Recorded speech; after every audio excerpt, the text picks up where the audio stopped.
Well, wouldn't be a Vile Mike live stream if there wasn't issues. And apparently that's how this whole weekend has been, is nothing but problems.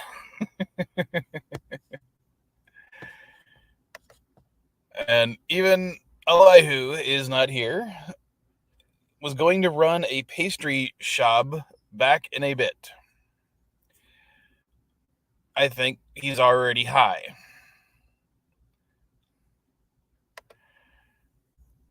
But I'll go ahead and wait a little bit before I tell the comedy of errors that happened yesterday. But maybe we'll get some people watching. We'll see. At least I got my coffee and my cigar. Just gotta wait. Talking to myself.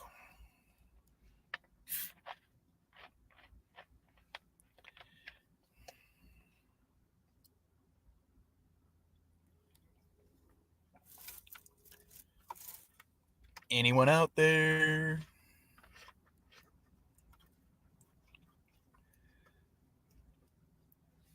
It's like, don't show up on time. People are like, oh, he's just not going to be here.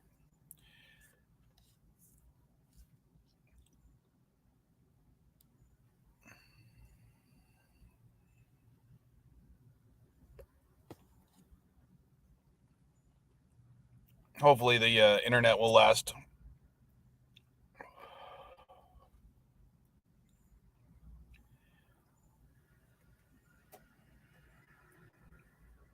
Anyone want to come up? Anyone want to post anything in the chat?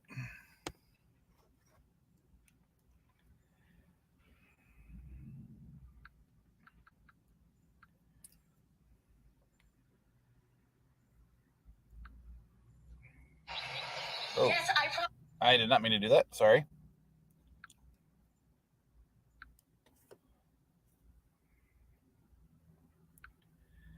Let's do that real quick.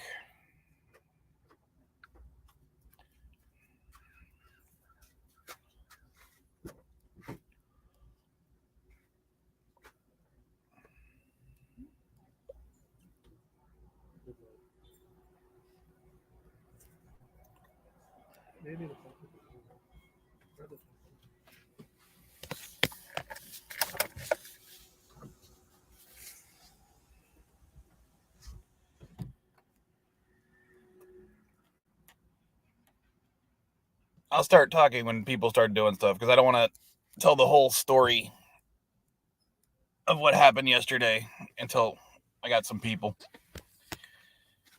So if you're just watching, you'll be like, well, why is this just a picture and he's not saying much? It's called an unprepared vamping because yesterday and today sucked so far.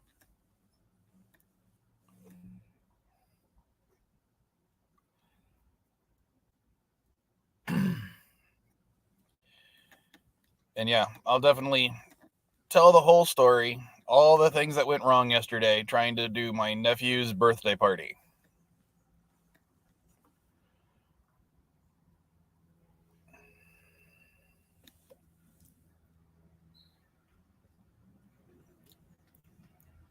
Okay, people, if you're watching, at least interact with the chat or join the freaking panel because it's just me up here right now. This is supposed to be a nerd chat, even if it failed the first time. And just having one nerd talking to himself is not a chat.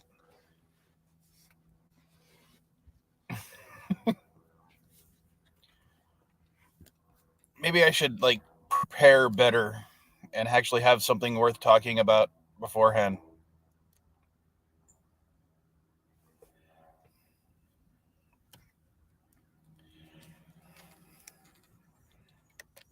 Oh, well, finally, a comment that's not Elihu.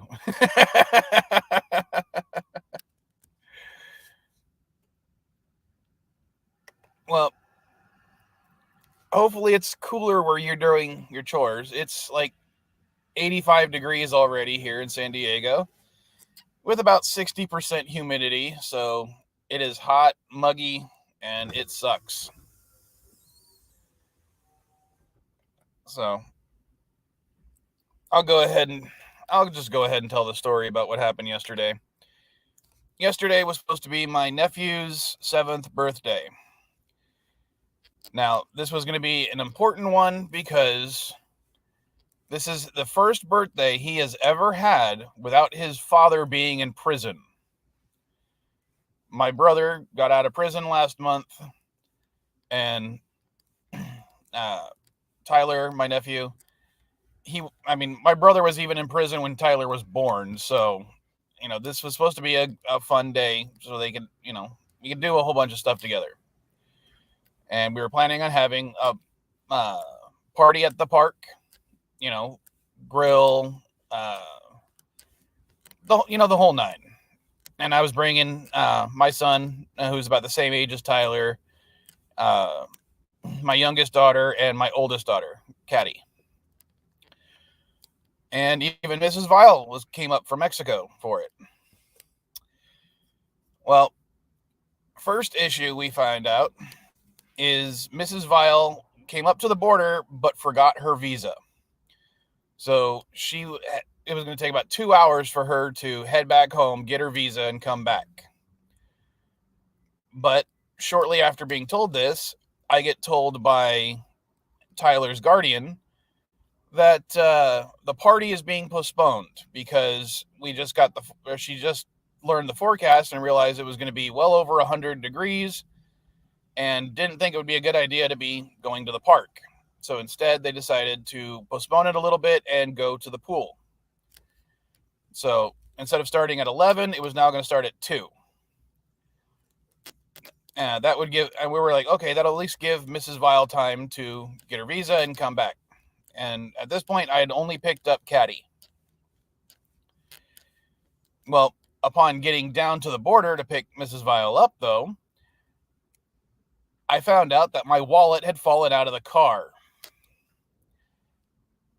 And so we decided to drive back up to try to look for it, but we didn't find it. Actually, Caddy's new boyfriend, and yes, she's got a new boyfriend, did us a favor and looked where we were to see if the wallet could be found. He couldn't find it.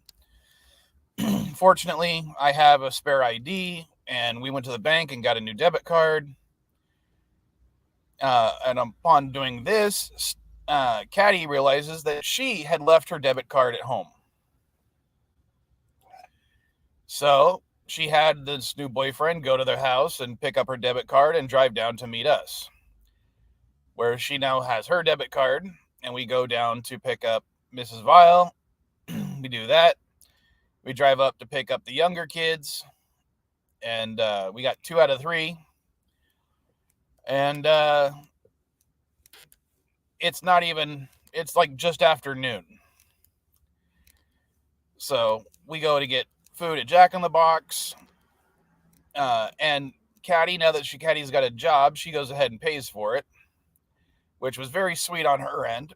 And I'm kind of proud that she's stepping up now that she's got a job to help out with, her younger siblings and everything. Sorry, taking a sip of coffee. And, we had food at Jack in the Box. We, didn't really do much. But by that time, it was approaching 2:00 where we were supposed to do the pool party. And we drive out to where that is. And Tyler, his guardian, my brother, and all them are running late. And there's no guest parking whatsoever at their complex.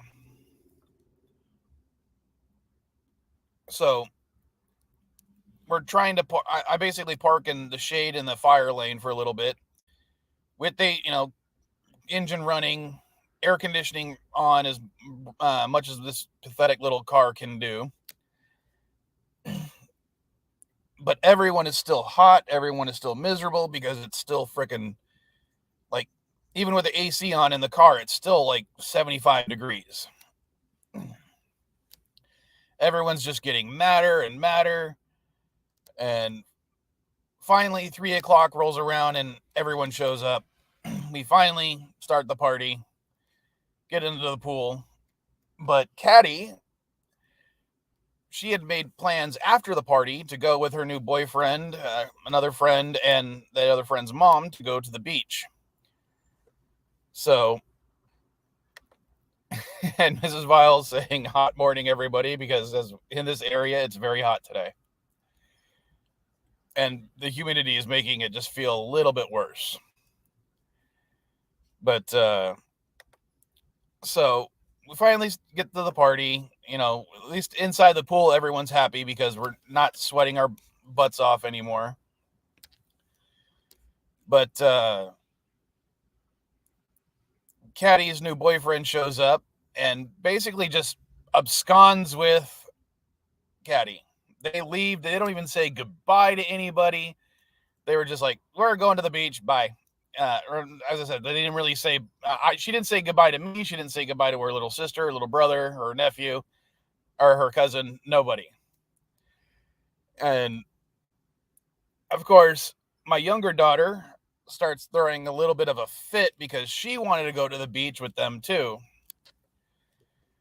And by this time, it's, we've been in the pool for 2 hours.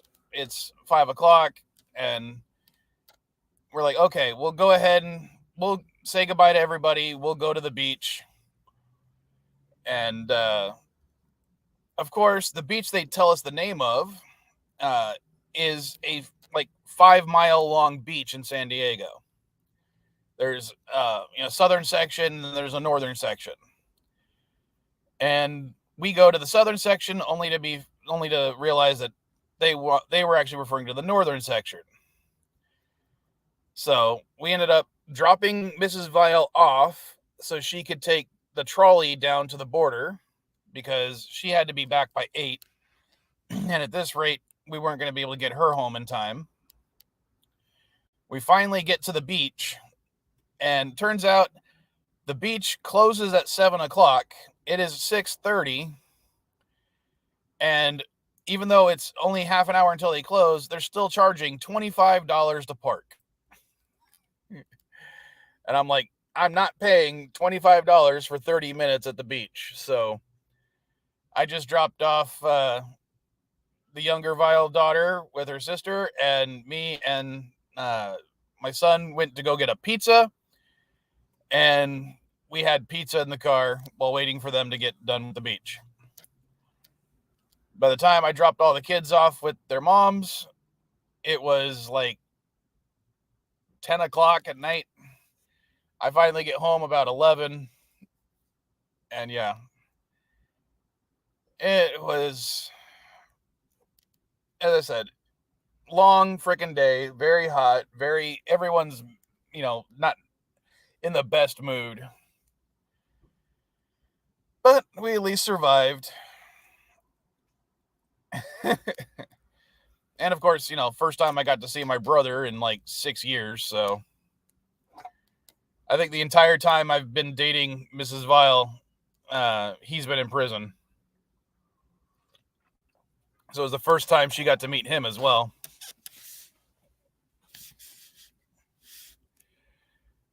And Elihu says he's back. So if you want to join the stream, I'll have someone to talk to.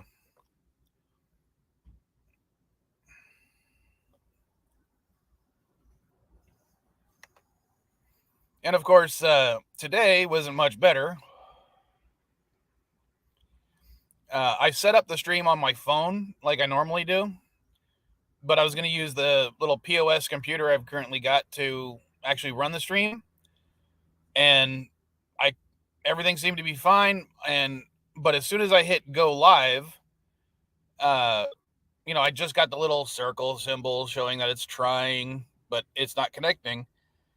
And I try to go figure out what's going on. Maybe the router had stopped working, but the router looked like, all the lights were lit up except for the one that says internet.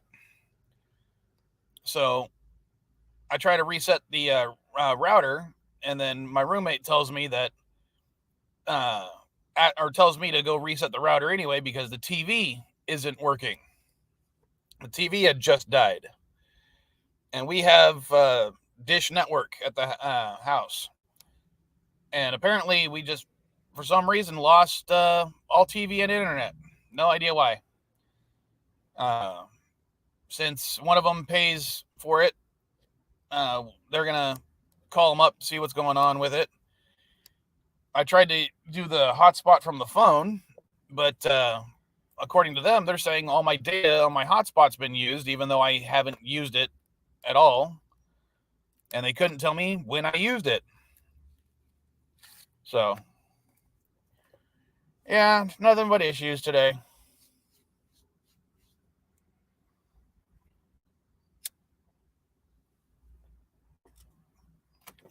And of course, lucky me, I get to do laundry tomorrow or today after the stream. So that's going to be even more fun.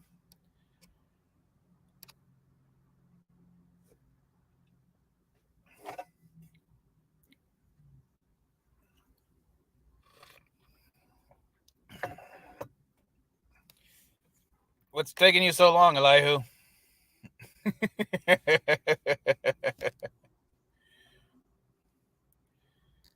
At least you can commiserate with me and tell me a shitty story about that happened to you.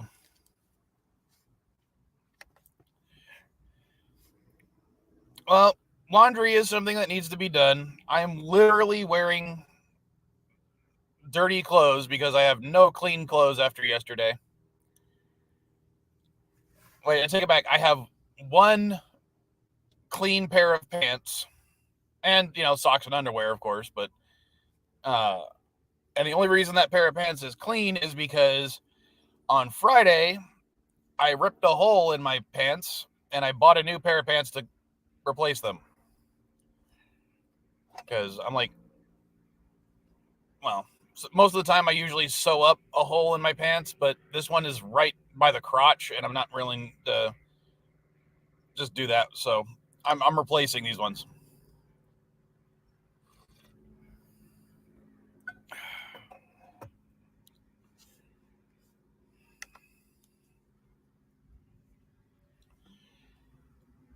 Well, nearly 20 minutes of amping, and we finally have someone up.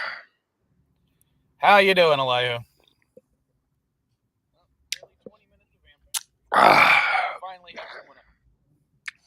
How you doing? Elihu. Coffee.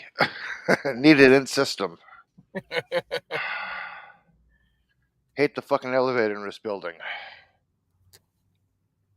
So you're at least having a bad weekend too so far? Yeah. Well, I just spent the last 15 minutes explaining my bad weekend so far. Why don't you tell us about yours? Found out that the management is not being ADA compliant, so they're gonna get a little lawsuit out of me.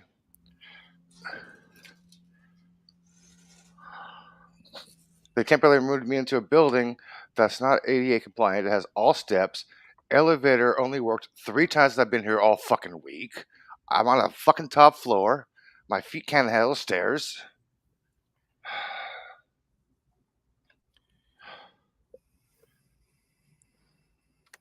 I hate this building. Not Ryan Johnson saying, I had to drive to my mom's house yesterday. My older brother and I are trying to get her house cleaned up. This project will take months. Does your mom's house at least have air conditioning? Because I would hope so. I mean, as of right now, let me go ahead and check. There's somebody new working at the pastry shop. Because I walk in, lady's like, "What do you want?" Right? I'm like, "Okay, so I'm gonna do. I'll take a blueberry muffin." She goes in and grabs a blueberry cupcake. I'm like, "No, muffin. This is what you said. No, that's a cupcake." The owner, lady's like, "No, fresh made, not store." She's going, "Fresh made, not store." I'm like, "I see. These are Costco cupcakes." She's trying to sell Costco cupcakes as her own. I'm like, no, you guys make regular muffins. Like, not store. Like, yeah, not store. I want your brother's muffins. Well, enough about your sex life, Elihu. Tell us more about your breakfast. Well, it's a nicely freshly made blueberry muffin made every single day. I'm just trying to crack a joke. You're talking about, I want your brother's muffins. I mean, come on. It's I better can't than let that go. it's better than Bird of Prey 5 saying I like to suck things that are hard. Now, Yvette's here. Uh, just done. Just done dinner, and Deej has finished. He made it. Oh, so I forgot he was doing his little 48-hour stream. They were talking a bit this morning about uh, Jodie Whittaker, quote unquote, woke bullshit. I'm like, okay, enough of this. You guys don't even know what the fuck word woke means. I'm not even going to bother with that. There's two people on the panel I do not get along with. I'm like, fuck it. I'll wait till Mike shows up. Well, in my experience, woke means anything that someone conservative doesn't like. And what's sad is I've actually used it as that to when I'm talking to certain people, and yeah, basically they've agreed with it. So anything that is even remotely on the left is considered woke. Because I said something along the lines of the kiss between Kirk and Uhura, would that be considered woke? And he said absolutely. Yeah, So, that is technically what conservatives would consider woke.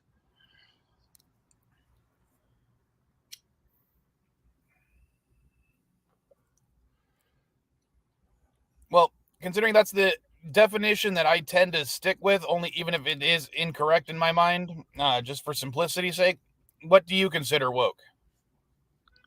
Um, Acknowledging and or paying attention to somebody's situation, issue, skin color, sexuality that is ignored by the mainstream. Well, see, I always thought it was more of not realizing certain issues that are affecting society Well, that too, basically until that. Yeah, someone points it out to you. yeah, that. Sorry, I'm still waking up, man. And yeah, Darren, I'll be completely honest. The term woke has been twisted and distorted to the point where it doesn't mean what it originally set out to mean. And when it came to this specific word, because it was a buzzword used by both sides, it basically has no meaning anymore.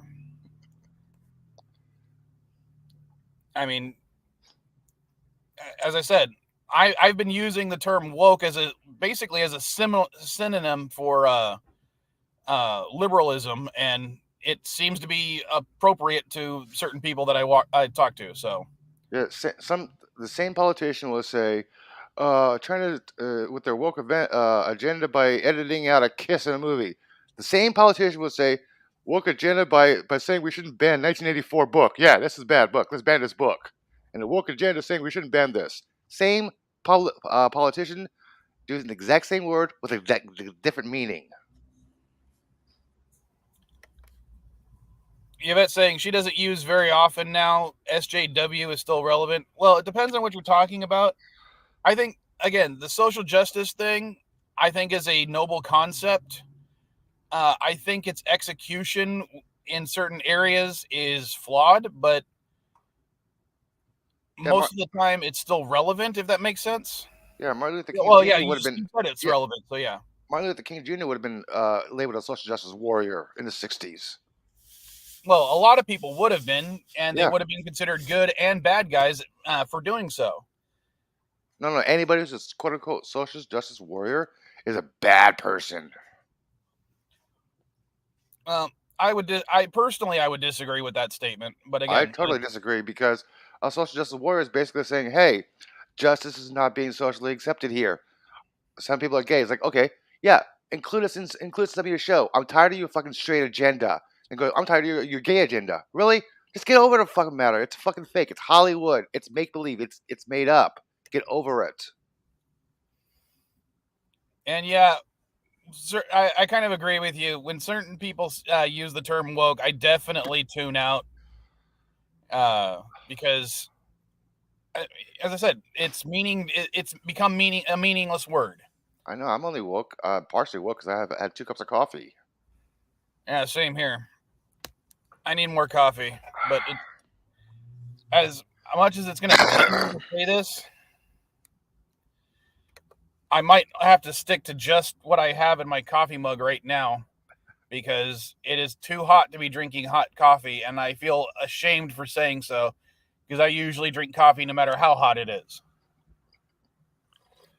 Hell, I remember Antifa as a kid being a good thing. Yeah, I'm old enough to remember when social justice was called cosmic justice. Wow, I've never heard it called cosmic justice before. Nope. So that you must be that old.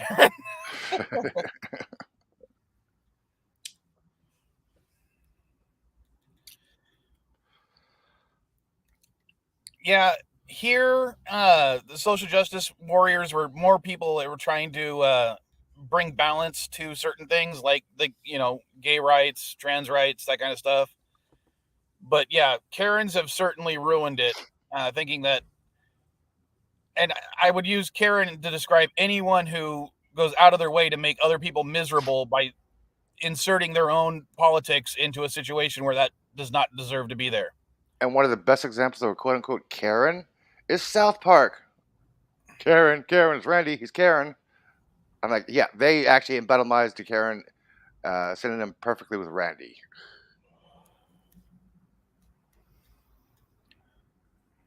But like, you could label anything.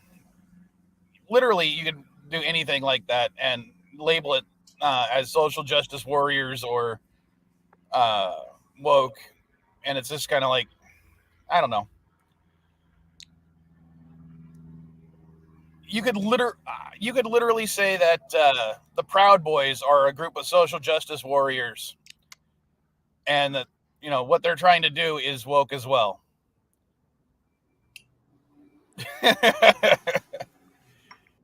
Of course, they might not appreciate that, but you could easily label them that using their own definitions. So, Yeah.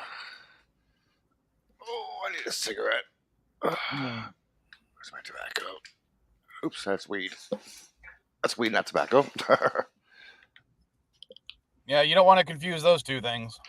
Brown and green. Okay.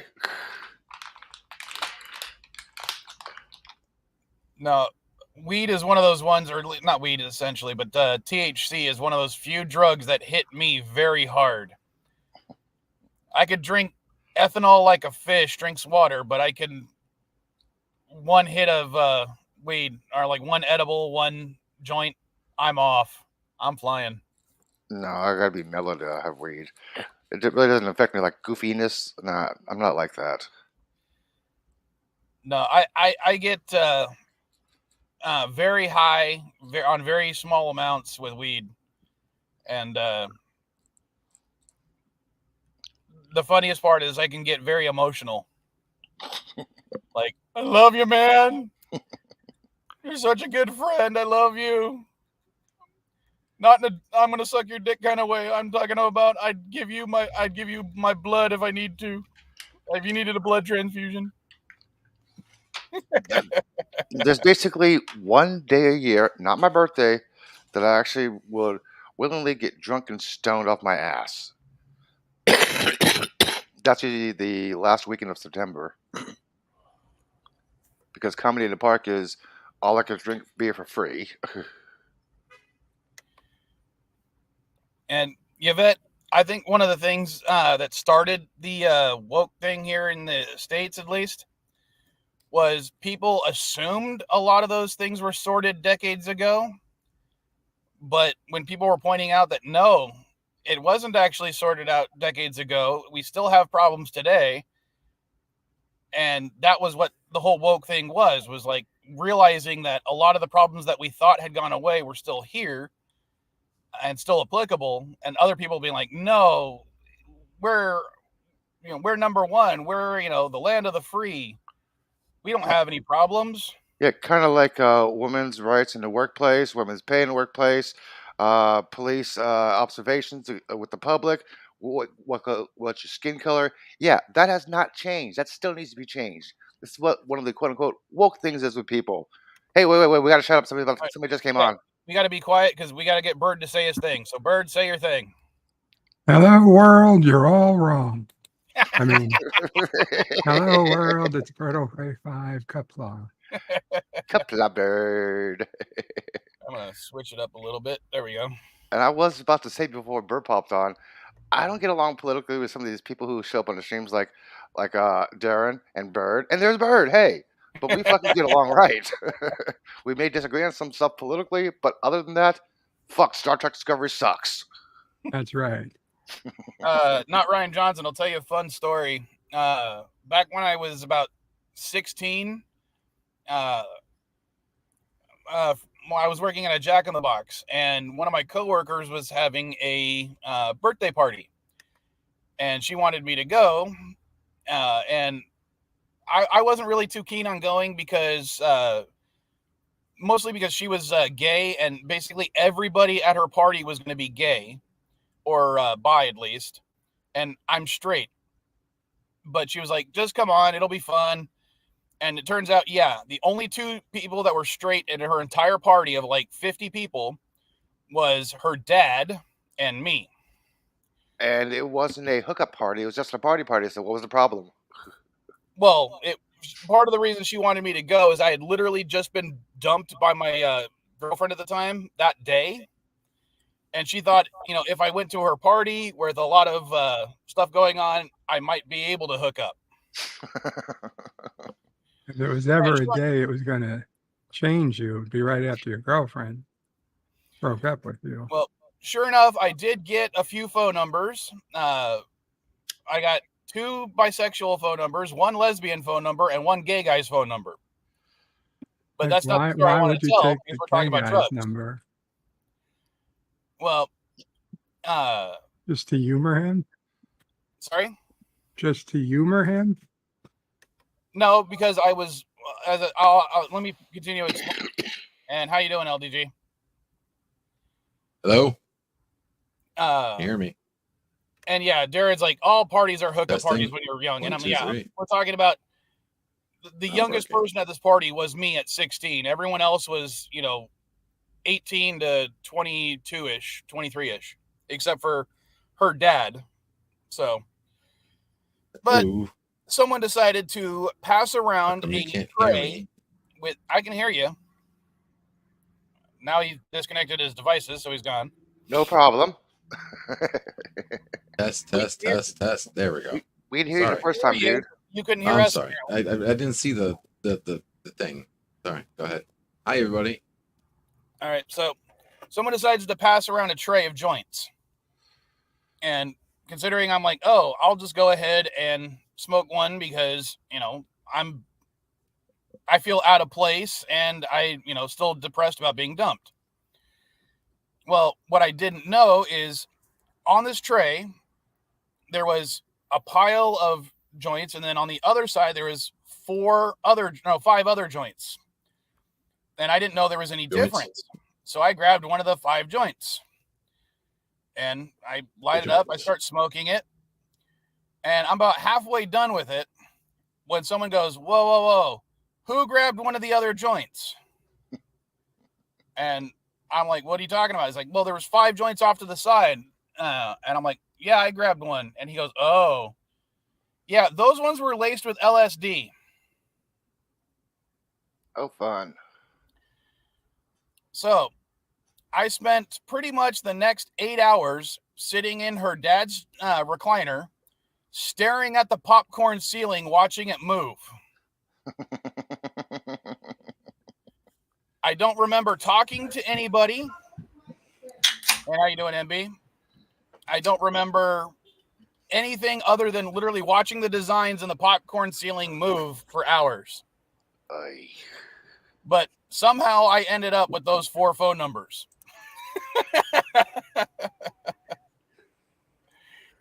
I just rather enjoy the fact that you came up with that term VM for your RPG game. That was unique. I like that one. Well, it's actually based on the fact that with Caddy and some of her friends, I've been designing a D&D campaign for them to play that's based off of anime and Power Rangers, essentially. Okay. And of course, I'm playing the primary villain, and the villain I thought would be, because it's Power Ranger based, would be named Master Vile after Rita Repulsa's father from the original Power Rangers.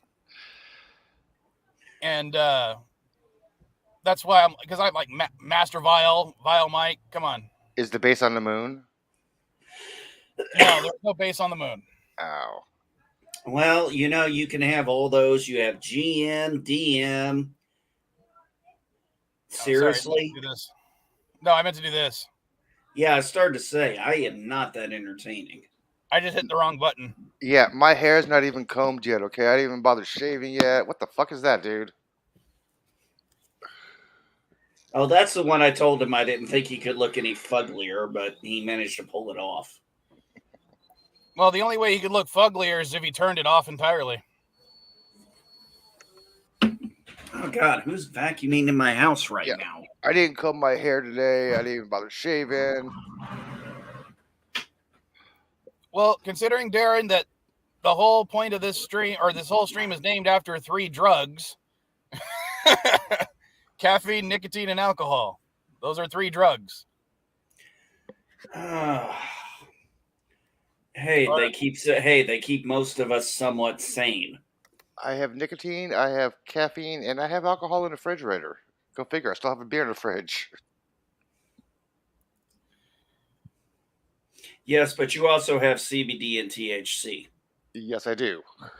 Yeah, but CBD doesn't have any effects, really. Yes, I know. Yeah, but my THC does. This is my THC. This is my CBD. Well, see, you know, Elihu, for someone who's oh, sorry, I got distracted by Darren's. When I say drugs, I think it's understood. I meant the less legal variety.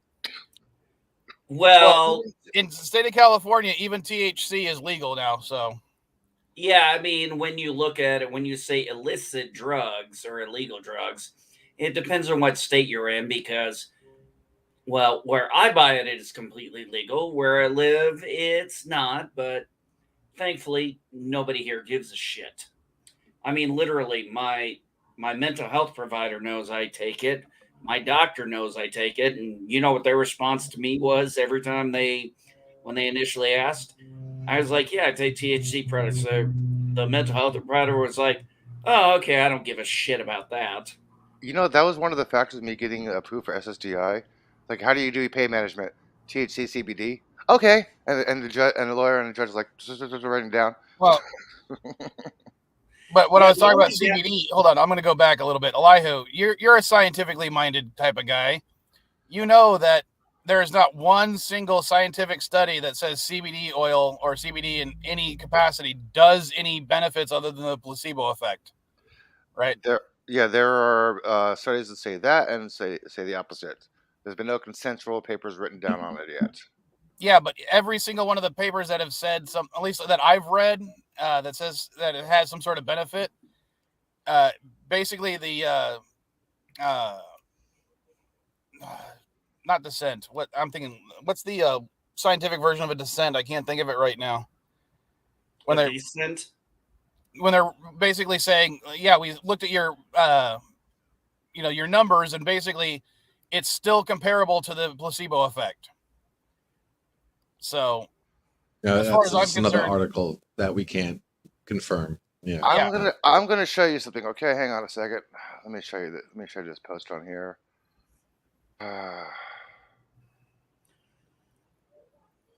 Somebody stick a Twizzler in LGG's mouth, for God's sakes.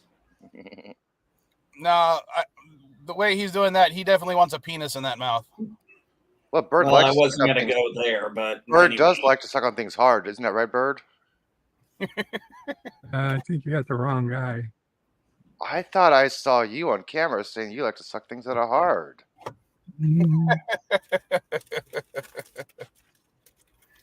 Oh, God, we're nuts. LDG, that's your cue. LDG wouldn't know a cue if it hit him on the head with an eye. Especially John DeLeonce. Damn Skippy. Yeah, well, I'm going to say this.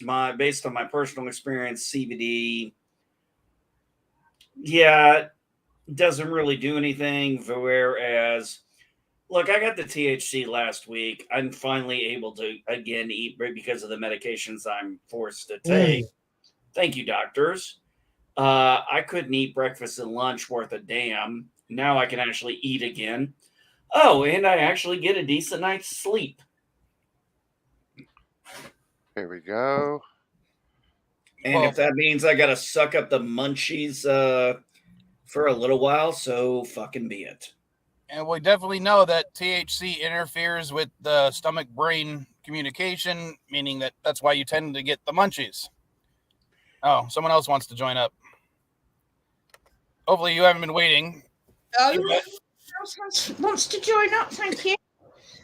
I'm going to turn down the volume. This is a 55-second video I want to share with you. I turned down the volume so you won't hear any background noise. Oh, Let's the see. lips are back. Okay, it's a 55-second video. Yeah, but that's cannabis. That's not THC. Or that's not CBD. Oh. Yeah, CBD is different. CBD has no cannabinoids in it, despite the fact that it's got the C in it. Yeah, but it's not the it's extracted from the plant, but it's not the same. Okay, basically, for lack of a better term, okay, it's basically CBD is basically methadone to a heroin addict. I don't have a. Sorry, go ahead. Finish up. I was going to say something. You basically get some of the benefits with none of the. You get some of the effects with none of the benefits. Yeah, I'd say it's like a sugar pill to someone who's on cocaine. I was going to mention Mike Krukow. He's a baseball player and announcer for the Giants. I forgot what illness he has, but his daughter inadvertently gave him a CBD edible, and he didn't know it was CBD, and he ate it, was chilling and relaxing, and for some reason he decided to take a walk around the block, and his wife was surprised. His daughter's like, "Thank you, Dad. This is CBD." And he's the only MLB announcer who's legally allowed to have test positive for marijuana. Yeah, but you don't pop for CBD. CBD will test positive in a THC test. If you test for marijuana with piss test, it will test positive as THC.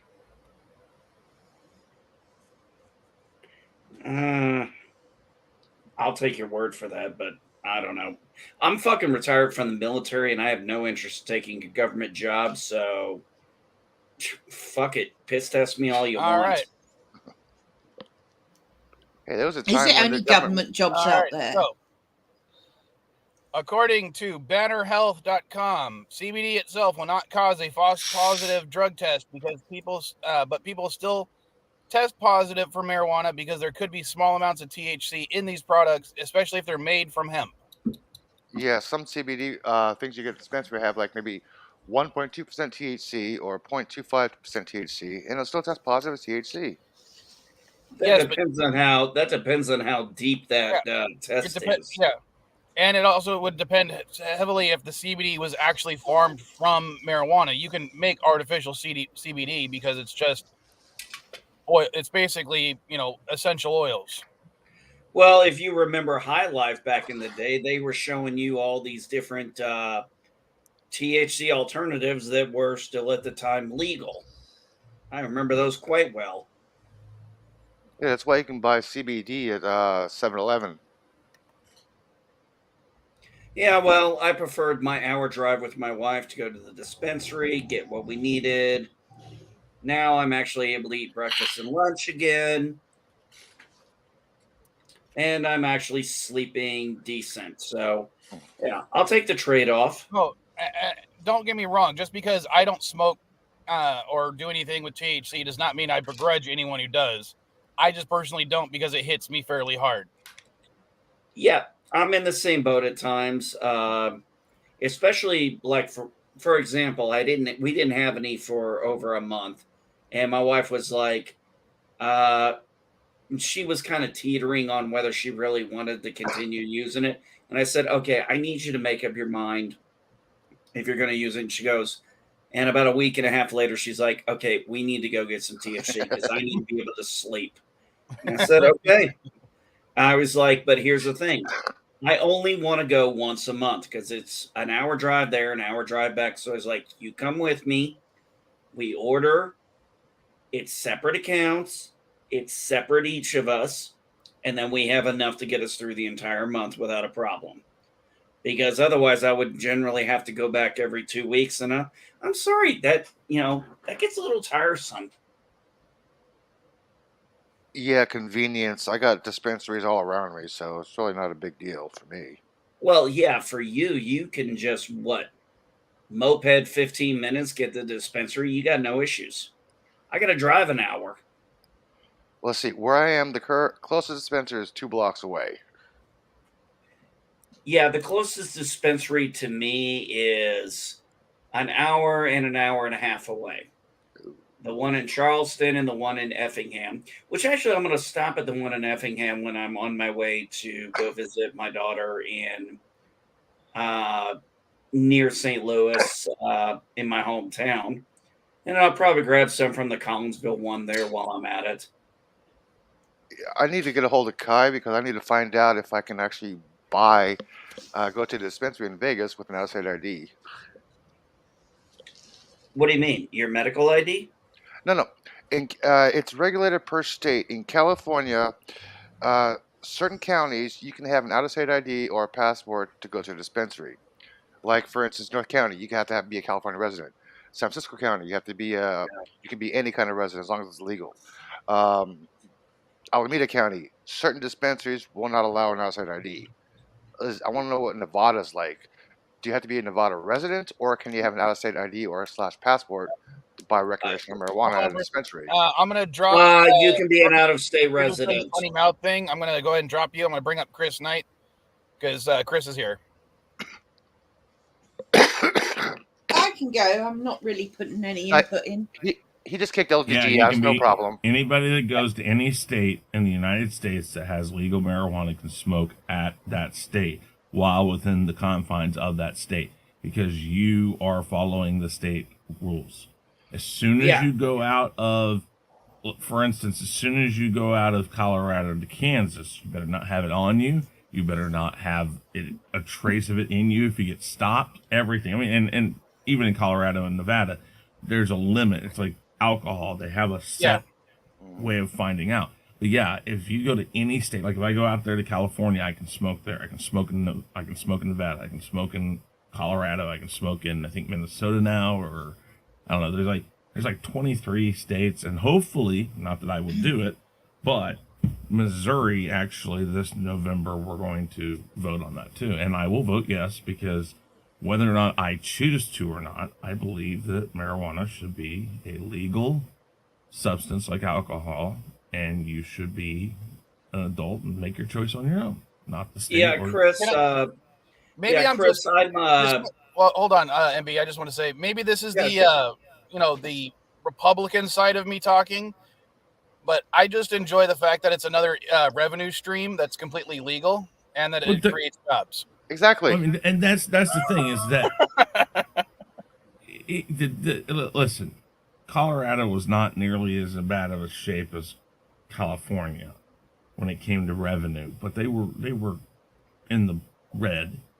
And as soon as they legalized it, within the first year, they were out. They were fine.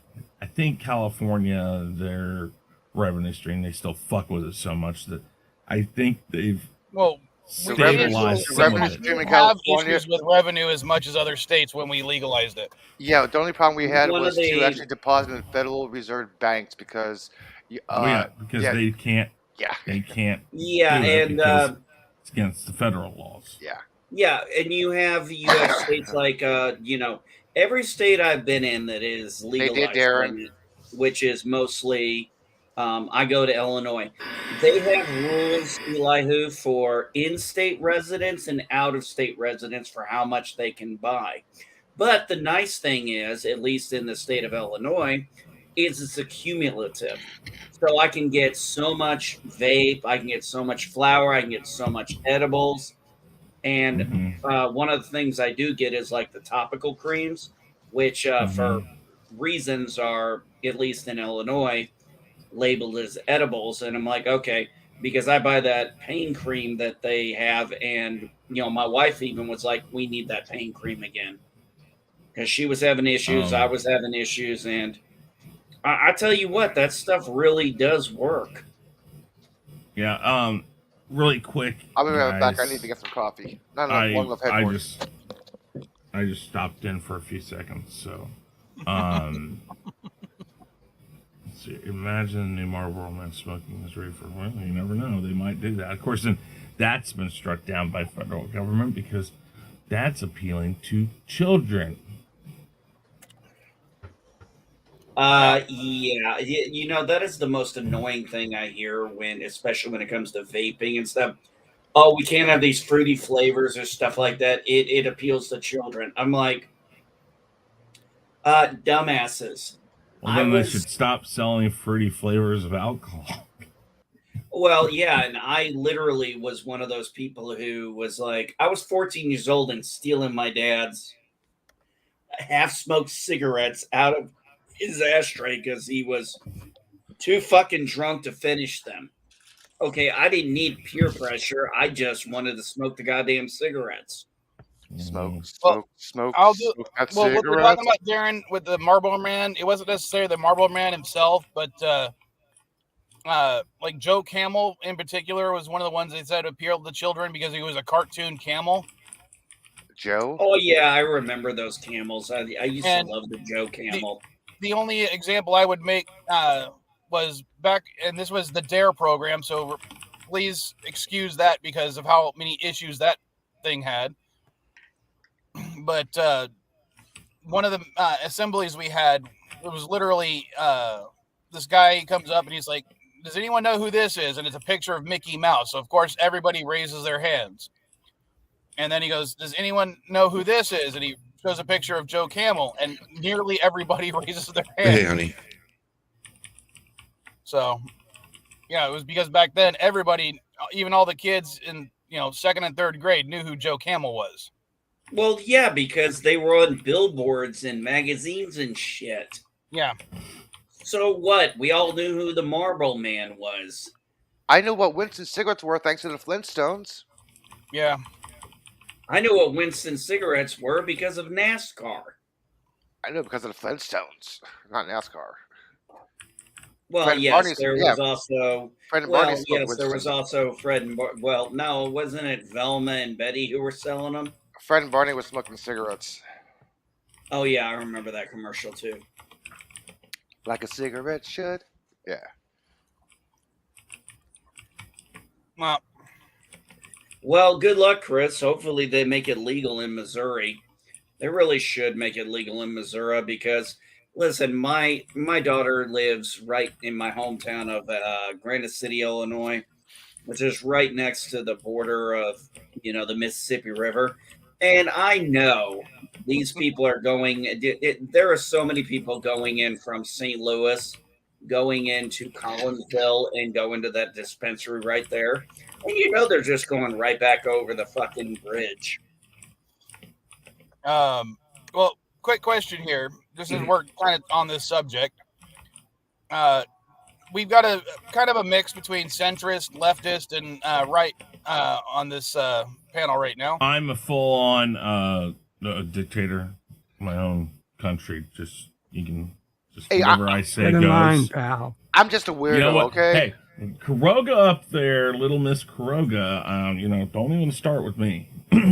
Just saying. Okay, I mean, hey. I'm just a weirdo. Don't mind me. No, you're the liberal.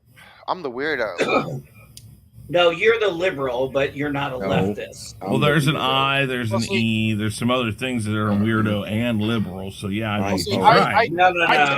I define myself as a centrist, but the problem is when you're center, usually the people on the right still call you a leftist because you're on the left of them regardless. On your left. Yeah. How about a realist? And No.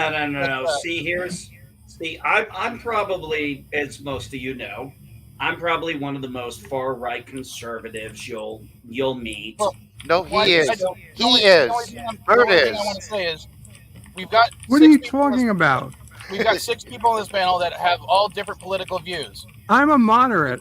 is anyone here, if it was to federally be voted upon to decriminalize marijuana in this country, would basically you vote yes? Because I would vote yes. Yeah. Yes. Absolutely. Automatically, I would yes. need to see more information. Okay. Like I what mean, kind of I information? understand Bird. Financially, I understand what medical? Bird said, because there is everything that comes up for a vote needs to be looked at, because the easy thing is to say, hey, we're gonna put this on the ballot, and it's gonna say we're gonna legalize marijuana. Well, to the straightforward look, you're like, oh, cool. Okay, yeah, I agree with that. You know, America's going to make money. Everything's going to make money. It'll be decriminalized across the country, blah, blah, blah. But, again, like I always say, on the extreme side, what if one of those little pork belly things they put in there says that for every ounce it's sold, we now will kill a baby? And I know that's very extremist, but the thing is they throw stupid shit like that in. When you realize, when you read these things, then you're like, why in are all they honesty, doing this?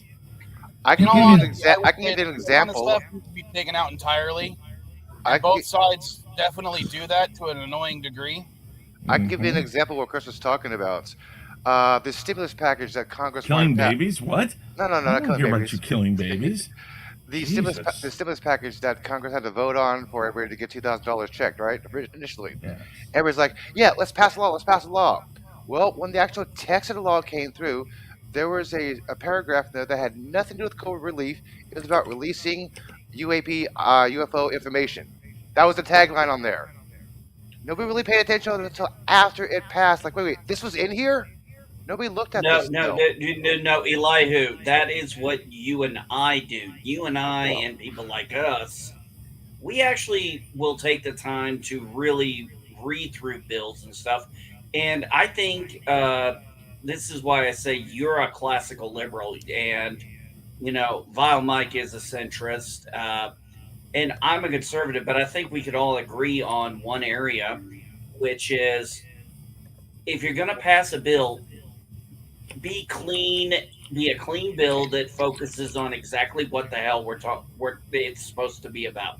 Yeah. Not any of the fluff or pork or any of that shit. And I'm talking from anybody. I actually said this. Yeah, and I'm not saying, hold on. When I say this, I'm not saying like the bill should include a decrease in spending to the DEA. I'm saying no. This would just be a single issue decriminalizing marijuana in this country. Yes. No, I'm not. I don't want to defund the DEA because I still think they have more important things to go off of, even if weed is one of the things they no longer have to go after. Are you guys talking about Proposition 47 that California voters passed a few years ago? If you're not aware of what Proposition 47 was, it basically is a cite and release for low-level crimes. Everybody thought that was great. No, We're not talking about that. hang on a second, Bird. People thought, great, that's great. No, you get cite and release for speeding. You get cite and release for no driver's license. You get cite and release for jaywalking. That's no problem. Great. People didn't realize that it actually applied to car break-ins. Nobody realized that was a part of the law. Nobody read that part. Somebody gets caught with a car break-in, it's a cite and release. Cite and release. The cops half the time will take your personal property, saying that's evidence. Otherwise, they'll go, okay, this is your personal property, stolen merchandise. Your personal property, okay, they just cite and release, jump in court. People didn't realize that Prop 47 actually did that. They didn't read the text of the law. Now people are pissed because this law has been passed. Like, well, it's your voter. You voted on this law. Did you read it? I voted no against this one. All right, LDG, I'm going to drop you down a little bit just so I can bring Darren up, okay?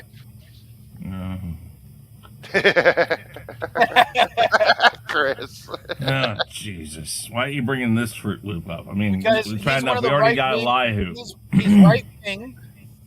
He might be as crazy as Elihu, but he's on the opposite side. So I know. And as an American, his opinion accounts. They're both swinging on the wrecking ball, but they're swinging different directions. But hey, Darren's opinion still counts, on- okay? no. I said opinion. based on the premise that I've tried to outline, being a single issue, voting yay or nay to decriminalize marijuana in this country or THC in general, would you vote for it or not? And I know you said something in the chat, but I want you to say it in your own words. Okay, Yeah. that's what. So the question was, would I vote for decriminalization of marijuana On a federal Right. level. on a federal level? Okay. Well, I think it's a state matter. Honestly, I don't think the federal government should be declaring anything really, in that illegal or illegal. So no, I wouldn't necessarily vote to decriminalize it or criminalize it. I just happen to have been born into a world where it was federally criminalized. I believe it was a Schedule 1 drug since the Nixon administration, at least. I think. I think it's actually So Reagan. okay, that's what I'm used to. But certainly no. I mean, I would probably vote present on that. I know you guys like to call me a conservative, and sometimes I'll even call myself a conservative just so people know what I mean. But what I actually am is a Jeffersonian liberal. People had that exact same argument Yeah, when the but even 21st Amendment Jefferson. was passed because, Hold on. oh no, alcohol's a state level, not a federal. When you say stuff like that, Darren, though, I always got to point out even Jefferson bought Louisiana. And I think the as someone problem. Well, you got to have the problem mouth. is- You got to be able to control the mouth of the Mississippi River. Yeah, but here's the problem. I know, but I'm just saying. Here's the problem with Darren's answer. He didn't answer your question. No, I did. Because I said I wouldn't vote. I wouldn't vote for it. I said I would not vote for it. The first thing he said. That's an answer. So that you is an say it's a answer state to matter. the question. No. But your word was it's a state matter. Here's the problem. It isn't, because what we're talking about is if it was the federal government stating they were going to decriminalize, which means no matter what a state says, the federal government can still say it's criminalized. So you're saying you wouldn't vote for it because you keep it criminal at a federal level. I follow it up. I don't think That's the the federal question. government should be dictating. Yeah, I understand. Too late. So yes, They do. Okay. They do. Okay. So Okay. since you say they shouldn't do that, you would vote. But understand, meaning they would no longer. Wait.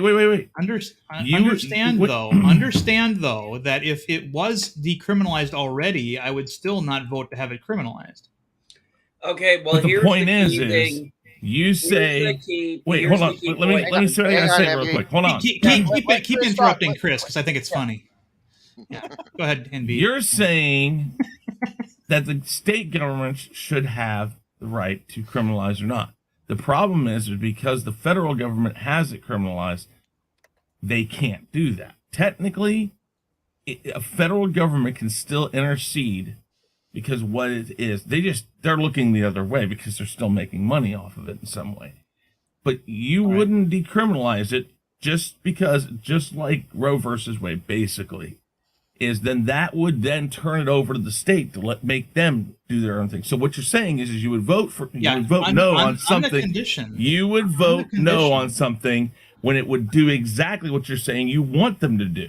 On the condition that the follow-up would turn it over to the states, then yes, I would vote to decriminalize. That's basically a state I would matter. vote That's for what we're doing it. now. Yeah. That's what we're doing right Yeah. now. One of the things Right, you so- need to understand. You did not answer the There question. is Hang on, a- MBG.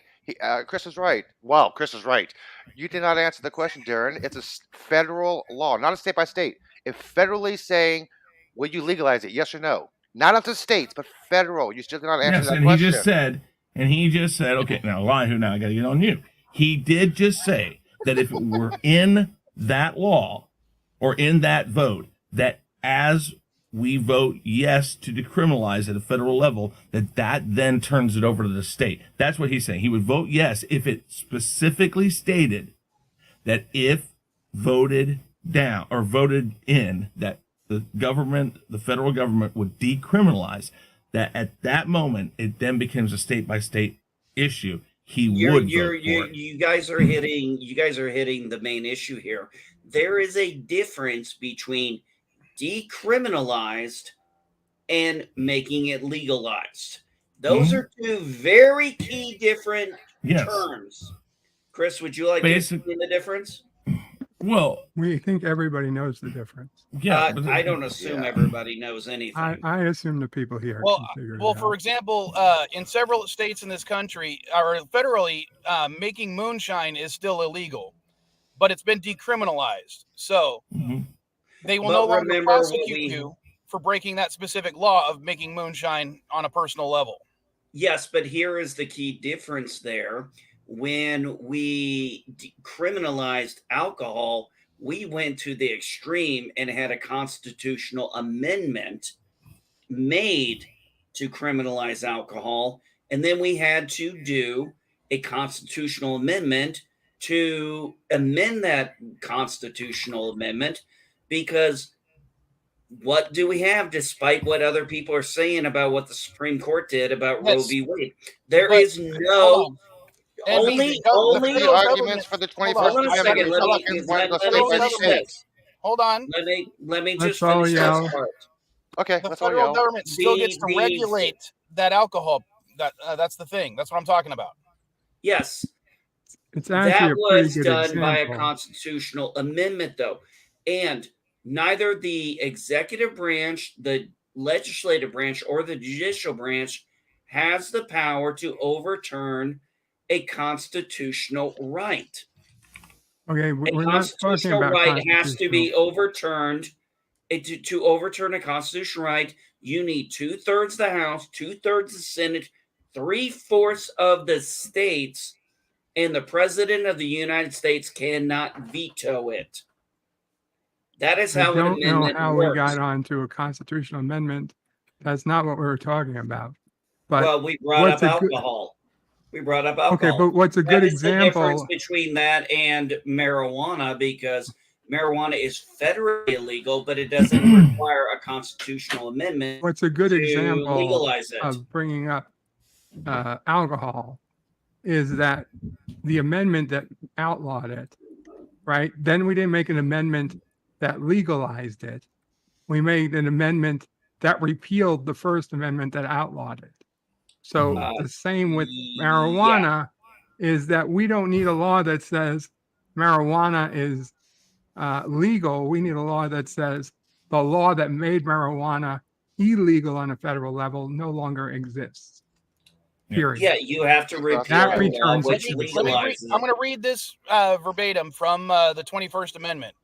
The transportation or importation into any state, territory, or possession of the United States for delivery or use therein of intoxicating liquids in violation of the laws thereof is hereby prohibited. Basically meaning that the laws that made the possession, importation, or anything like that of liquors is no longer, like the laws themselves that prohibited it are no longer, are now prohibited.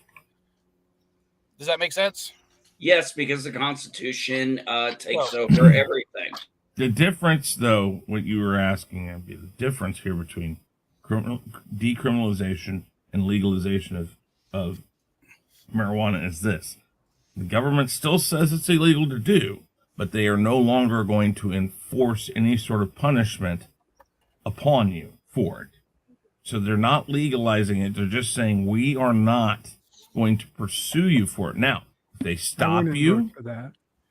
well, you see, here's the thing. If they stop you and you are impaired because of it, basically it's a possession thing. If you have it on you and you're walking down the street, they'll throw it out. But if you're driving, now you're breaking another rule. That rule still has a punishment on it. So you are no longer being charged with possession of marijuana. You'd be charged with, driving while under the influence of marijuana. And at that basically point, a DWI. they can do multiple things on top of that. Most states have basically stated this, that having a certain amount of marijuana is no longer illegal, and that's probably what the federal government says, is that as long, because then again, the more you have, the more they can jump into other territories. Like anything, they stop you for a tail light, they're going to look and they're going to say, what else can I get this guy on? Because a tail light's a $15 fine or a $15 ticket, and then I'm not saying that that's actually how much it is. I'm saying that they look, and that's why they pull you over. Then they say, does he have a correct, do you have your driver's license? Do you have your insurance? Do you have your registration? Is another light out? Is the car stolen? They go down the run of things because they want to get more on you. Now, if you have, let's say the decriminalization level is over 1 ounce, they can then charge you with distribution, intent to sell, other things like that. And that's what they would do. All they're saying is if you're walking down the street and you have a little baggie of marijuana, We are no longer going to arrest you. We are going to take it from you, confiscate it, because it's still against the law. But we're not going to do anything to you personally. I'll give And an what the design of that is for, and why most states have started to do this, is because there's a high cry out for dropping the prisoner level, because there's so many prisoners. we're and we not- know this we're not because of necessarily talking statistics. about that Wait, per se. no, wait. I'm not going to Talking go about into side it. effect. I'm stating the reason why a lot of states are trying to decriminalize it or decriminalized it is because they're trying to find a way to get people who maybe shouldn't be over there out of there. Now, that's a whole huge debate on if that really is successful, because that's trying to say that, okay, so he had this, but would he really be out? Example of something similar to what you're talking about. There was a friend of mine, not really a friend, but someone who's been a customer of SD GameSwap for a long time. They owned a tobacco store, and right next to it, they decided to open up a dispensary. But they failed to basically pay their taxes in a correct way. So they were raided by the U.S. Marshals. Now, because they were a dispensary, and the organization that raided them was the U.S. Marshals, one of the crimes they committed was the dispensing and, providing and the carrying of narcotics that were illegal by the federal government. So they went in for taxes, but they also got them on everything else about marijuana selling, because it's still illegal on a federal level. Oh yes, I love that. It's like something. It's like kind of like something. No, I love that whole thing. You need to pay your fair share. In short, basically, that's saying you Define need to pay fair us share. money. Just Yeah, means no. cash. It just basically, hey, you didn't pay the government enough money. We want your money. You owe us Dude, more. it was bad up here when actual dispensaries were actually legal growers. They had a hard time because they didn't pay their water bill. They had to sneak some water from the federal property, and the federal government actually shut down their farms and the dispensary because they were, quote unquote, stealing federal water. Well, to be fair, if they're stealing water, they should be shut down. Yeah, sometimes. Yeah, As if federal water wasn't their water. I know. Yeah. It was stupid. It was a stupid loophole they did. Well, remember, But Congress Congress has the ability to do monitor, regulate, and tax anything that travels across state lines. Water, especially in Southern California, is one of those things. RICO predicates. The problem, though, is what you guys are doing is the exact thing of while our system is designed in a way that probably works better than most, it's still very flawed, because what you're going on is this is literally a tennis match. I'm going to get you for this. No, we can counter with this. No, I'm going to get you with this. And it's back and forth. Laws that are federally done very often, very, very often contradict what state laws are. And then it becomes a thing of, well, what do we want to do? Because then the state government also has a choice that if they feel like they want you really out of the picture, they can go and say, well, that's against the federal law. One of the things that I would be definitely for when it comes to the decriminalization, the decriminalization, was so something like the FDA could actually regulate THC in the THC products as well. Right now, they are not regulated. Yeah, but that's the key problem there. Decriminalizing it does not make it legal. It just means they're ignoring it, and then they can just throw it back on the books if they want. Hold on. I want to go with my example with moonshine because of my Uncle Tommy, and he made moonshine. When they decriminalized moonshine production on a personal level, you still have to submit paperwork to the FDA. And it was only decriminalized, it wasn't made legal. But because it was decriminalized, the FDA now had purview to regulate your own production of alcohol. Well, actually, moonshine is legal to make across all 50 states and by federal government standards, as long as it's only for personal consumption. Now, I will say this as someone who's grown up around marijuana and alcohol. Look, I was never scared of anybody getting stoned. Never. You know what scared the shit out of me? When everybody got drunk. Because that's when shit got bad. Nobody ever got violent. You know, I I saw thought you guys a, wanted to chuckle, okay? I remember reading this thing that said, "Do you know why nobody ODs on marijuana?" He goes, "Put 100 joints in front of the guy. By the fourth joint, they've already called in a pizza, got a glass of water, curled up to the cat, and they're taking a nap." It's just the truth.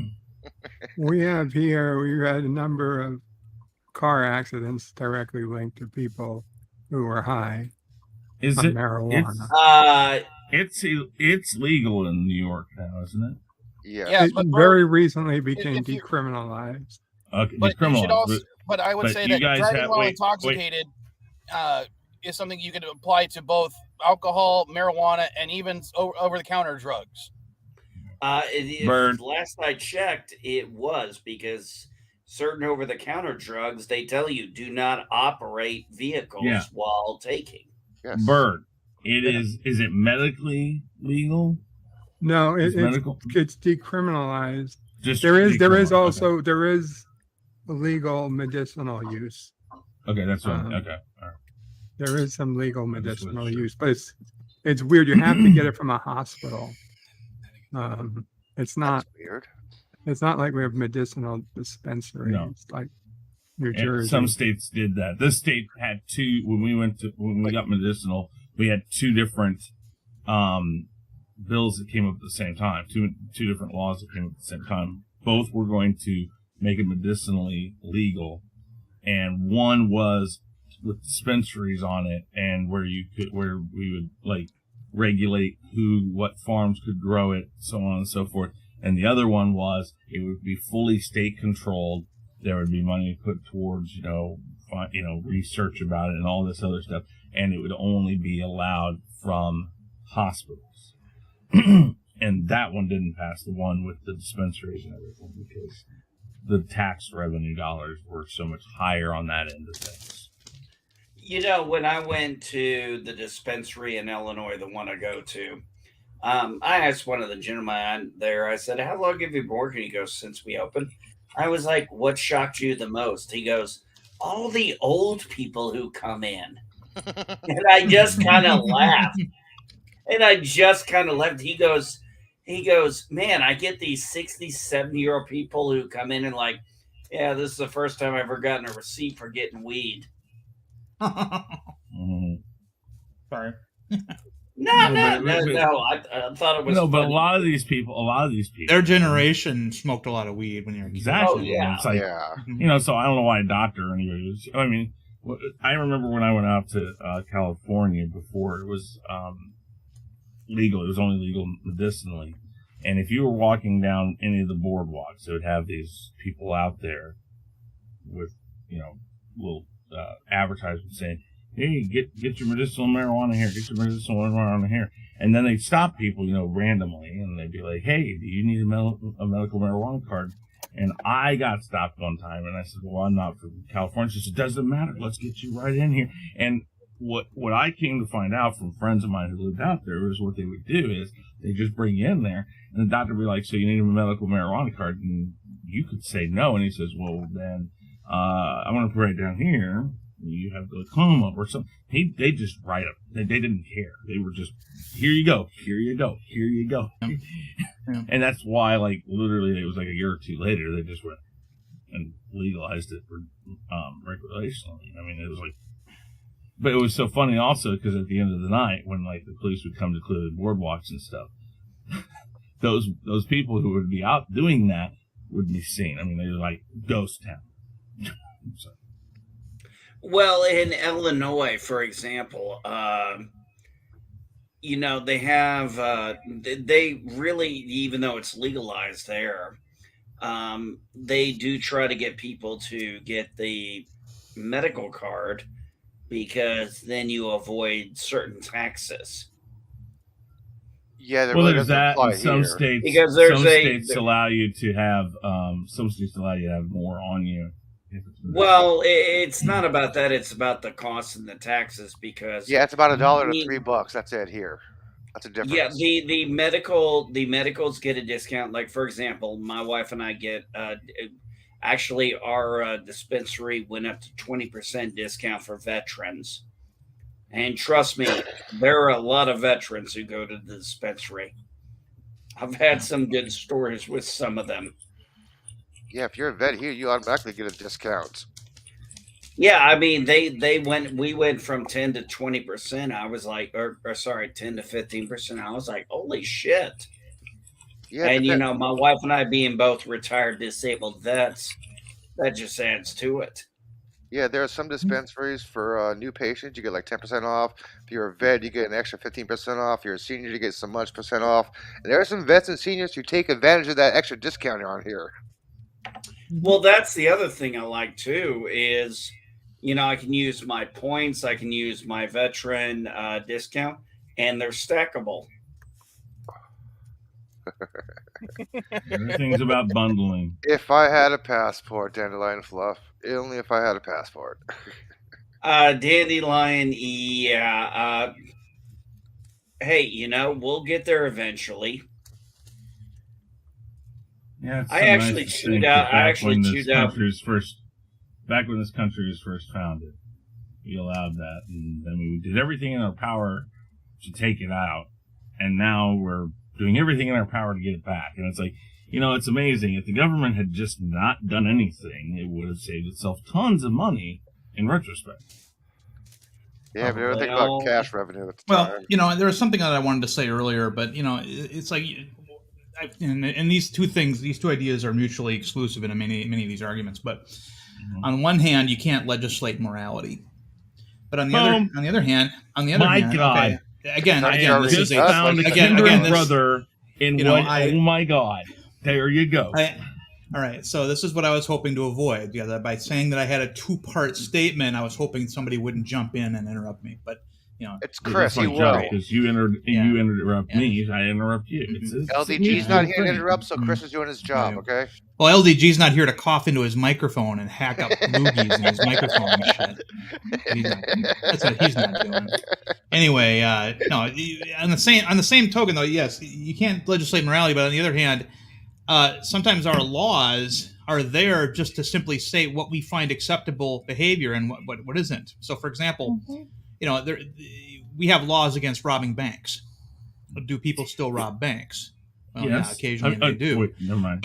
But you know, there's an argument that some people make that, well, people are just going to do it anyway. We may as well not have it be legal or illegal. And I always bring up the bank robbing thing. Yeah, consequences for your actions. You know, there's got to be some in place, right? So that's a guideline, not so much them trying to taking all the guns away from every legal gun owner does not stop the people who shouldn't have them from not having them. You'll still get it done. Let's also put this in perspective. It's one thing if you, and I'm going to link this to drinking. It's one thing to drinking and getting drunk in your own house. It's one thing to smoke some weed and get high in your house. It's another thing when you get behind the wheel of a car while you're drunk or while you're inebriated on weed and stuff. Yes, they are totally two different effects. But if you get out there and do it that way, then yes, you are liable because you're putting other people at risk versus just yourself when, hey, I'm in my own house. Whatever happens to me here happens to me here. Nobody's fault but myself unless somebody, you know, tries to come in my house uninvited, which I live in the sticks of Indiana, so that's very unlikely going to happen. Well, but like, what I do in my house when I is tell the story about the concealed carry old guy out in Walmart just freaked out and accidentally shot one of the other customers' cars because he heard what most likely was a firework on the 4th of July. Backfire or something. Yeah, I remember that story. In all honesty, despite what certain things I've said in the past, I do believe that people have the right to own a gun. But when it comes to like I also think that it should be regulated to the point where idiots like that shouldn't be allowed to carry their freaking gun everywhere and accidentally shoot people. You're not going to be able to eliminate all. You're not going to be able to eliminate all accidents. You're not going to be able to eliminate all accidents. You should not try to be legislating the loss of accidents. Hold on, but what I want to know something. How do you know the guy? How do you know the guy didn't just have a PTSD? I don't know. I wasn't there to witness it. Can I bring up an example, guys? I can bring up that's not an accidental shooting, quote unquote, accidental shooting. But like, I just want to say, Darren, like you said, you can't stop all bank robbers, but you can still you can put certain laws in place to mitigate robbing banks. Guys, there is an incident that happened a couple of years ago in Texas. The man was legally able to carry a concealed weapon. Okay, he got into an argument over a parking spot. He shot the guy, claiming stand your ground. He was found guilty of that. I agree with that statement because you shouldn't do that. Idiots like that should not carry a gun. Period. Same example as an accidental shooting. Idiots like that should not carry a gun. You get over an argument. Okay, I'm right. I have a gun. Bang. Oops. Stand your ground law. He was attacking me. No, he wasn't. And obviously, it was found that he was not standing his ground, so the law worked. Yeah, but idiots like that should not have that gun in the first place because somebody lost their life because of an idiot. No, you just made the wrong choice. What we're saying is, well, at least what I'm trying to get across is, if you have something along the lines of like your driver's test where you got to get re-upped every few years, you take a competency test for weapons as well. And I would say, when it comes to like drugs, you have to be competent to use those drugs as well. If you're not competent, you don't get to drive. If you're not competent, you don't get to have a firearm. If you're not competent, you don't get to, smoke weed and do whatever the fuck you want. If you're not competent, you shouldn't get to vote. Heading out. See you guys later. What time is the wrap up? We're doing the weekly wrap up and Jackbox game night all at one time. 2 channels, 1 stream, and it will be at 10 p.m. Eastern. What day? Today? Today at 10 p.m. Eastern. 7 p.m. Pacific. It will be Jackbox Game Night over on Hanstar's channel and also on my channel, the weekly wrap up. And we're just combining the two. We're going to stream on 3 channels: my Twitch, Hanstar's channel, and my Real Review 3000 channel. So, well, because I could definitely go for some games tonight, considering everything's been fucked up this weekend. And then come on. I will send you the link. Okay. All right, you got my Twitter. Yep. Later. Take it easy, guys. Later, Chris. One is a privilege, one is a right. Yeah, and I think that in regards to certain things, it should be a right or a privilege, not a right. Well, no. Like I said, takes 3/4 the House, 3/4 the Senate, or sorry, 2/3 of the House, 2/3 of the Senate, and 3/4 of the states to change it. It's as simple as that. That's why Texas will never be able to succeed, unfortunately. Hey, I've got a lifetime concealed carry permit from the state of Indiana. And by the way, you should be able to drive without a license. We actually didn't used to give driver's license out until much later after cars became mainstream.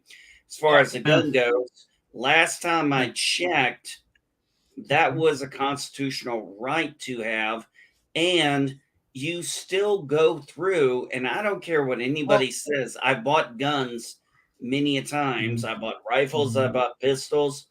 You still have to fill out a background check. Hold on. And each state has their own. Hold on. I'm going to interrupt you only because we've gone through guns plenty of times on this channel. Let's go ahead and shy away from guns for the time being. That driver's license thing is interesting, though, because my grandfather, of course, got his license at a time when you didn't take a test; you just paid for the license, like a hunting license, and it showed in how he drove. Yeah, I mean, and then he taught my dad how to drive, and then my dad took his driver's license test and failed because all the things his old man told him were not correct. The only thing I would add to that is, times change, technology changes. Right. I just thought it was a funny story. 200 years ago, I wouldn't begrudge anyone for just riding their horse into town. Right.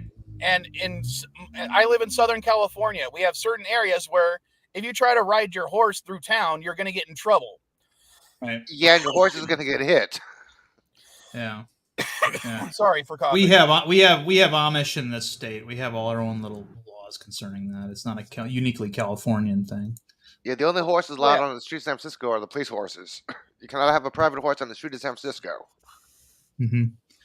But I'm like, if it gets to the point where, riding your horse through, downtown San Diego becomes an issue, and we need to start having horse licenses or, like horse licenses to own and horse licenses to ride in public spaces, I'm all for that. Because then it can be at least maintained and kept safe for everyone involved, including the frickin' horses. I got to drop off. I'll talk to you guys later. All right. Kapla, bird. And you Californians and you New Yorkers, you are just a different breed. It's the yuckers, okay? Get it right. The left coast and the right coast. Hey, I don't know, man. All I know is Here I am, right in the middle. Stuck in the middle with you. Ouch. I just, you guys have your views and I have mine, and that's why I don't live in those states, and sure as hell don't live in any of those cities.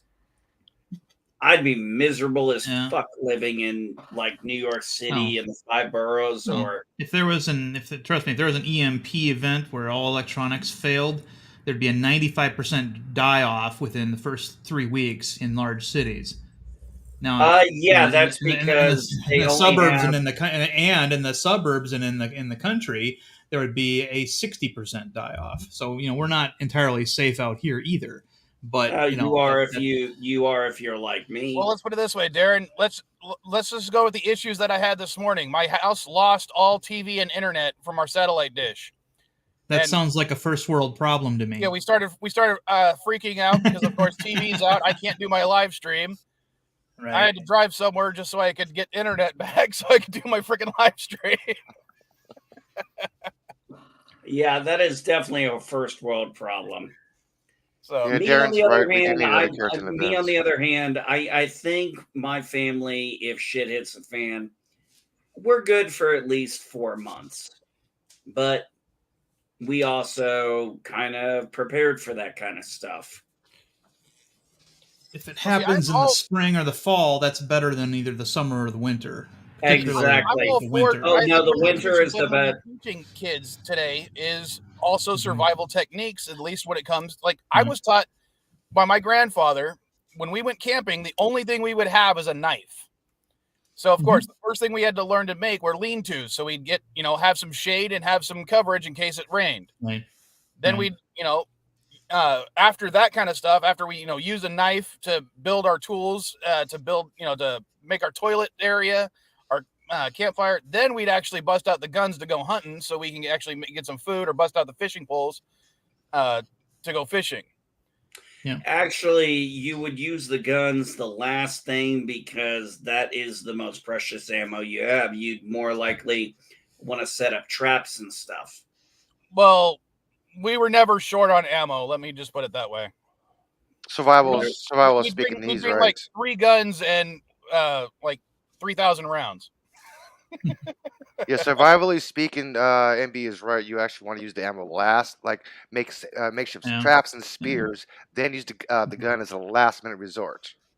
Yeah. Fishing is a way of offsetting your ammo usage very well. Exactly. I know how I took survival in high school, so yeah, I know basics. Yeah. This is assuming, of course, you don't have to compete with the bears for your best fishing spot. Or the cougars.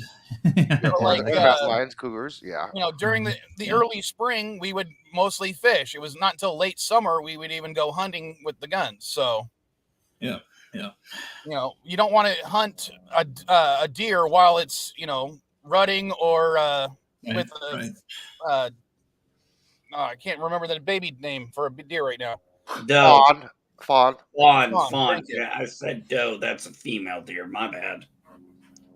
And of course, deer hunting. Golden sun. Deer hunting in this part of the nation is very different than deer hunting in other parts of the nation, where you're dealing with plains deer as opposed to forest and woods deer. Yeah, Yeah. forest too. deer is I a lot mean, easier to hunt. Yeah, it is. Yeah, it's very different when you go out to the places like the open plains of Canada or whatnot. Well, I'm talking about the forested areas of Yeah. Texas. So, Yeah, Mhm. forest deers Yeah. are very easy to hunt. and even then, Yeah. it was more like, okay, we'll spend 2 hours hunting for a deer. If we don't hunt deer, we're switching to the shotguns. You're going to be going to Yeah. squirrels and rabbits for Rabbits, tonight. yep. Yeah. See, I think that when you're hunting, shotguns, when my you're God, you guys hunting and on the shotguns. plains, when you're hunting on the plains, you're actually hunting. When you're hunting in the forest and woods around here, you're actually ambushing. Yes. It's a very different concept. Yeah. But other things I would teach kids nowadays is, also foraging techniques, learning what types of things are edible, what types of things aren't edible, why they're edible, why they're not edible. Right. Avoid these four pointed leaves, otherwise you'll be itching like fuck. You know, They do not make great toilet paper.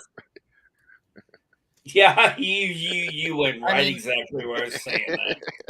I do believe that we shouldn't just be teaching the modern technology, although I do find that incredibly important. We should also be teaching how we got to this technology so kids actually respect that kind of stuff. I mean, when Caddy was a kid, I didn't give her a video game console or anything like that for her bedroom. I gave her a VCR. Oh, I still have one of those. And so she knows what a VCR is. She knows how cassette tapes are. Her younger sister is like, "What the hell is this?"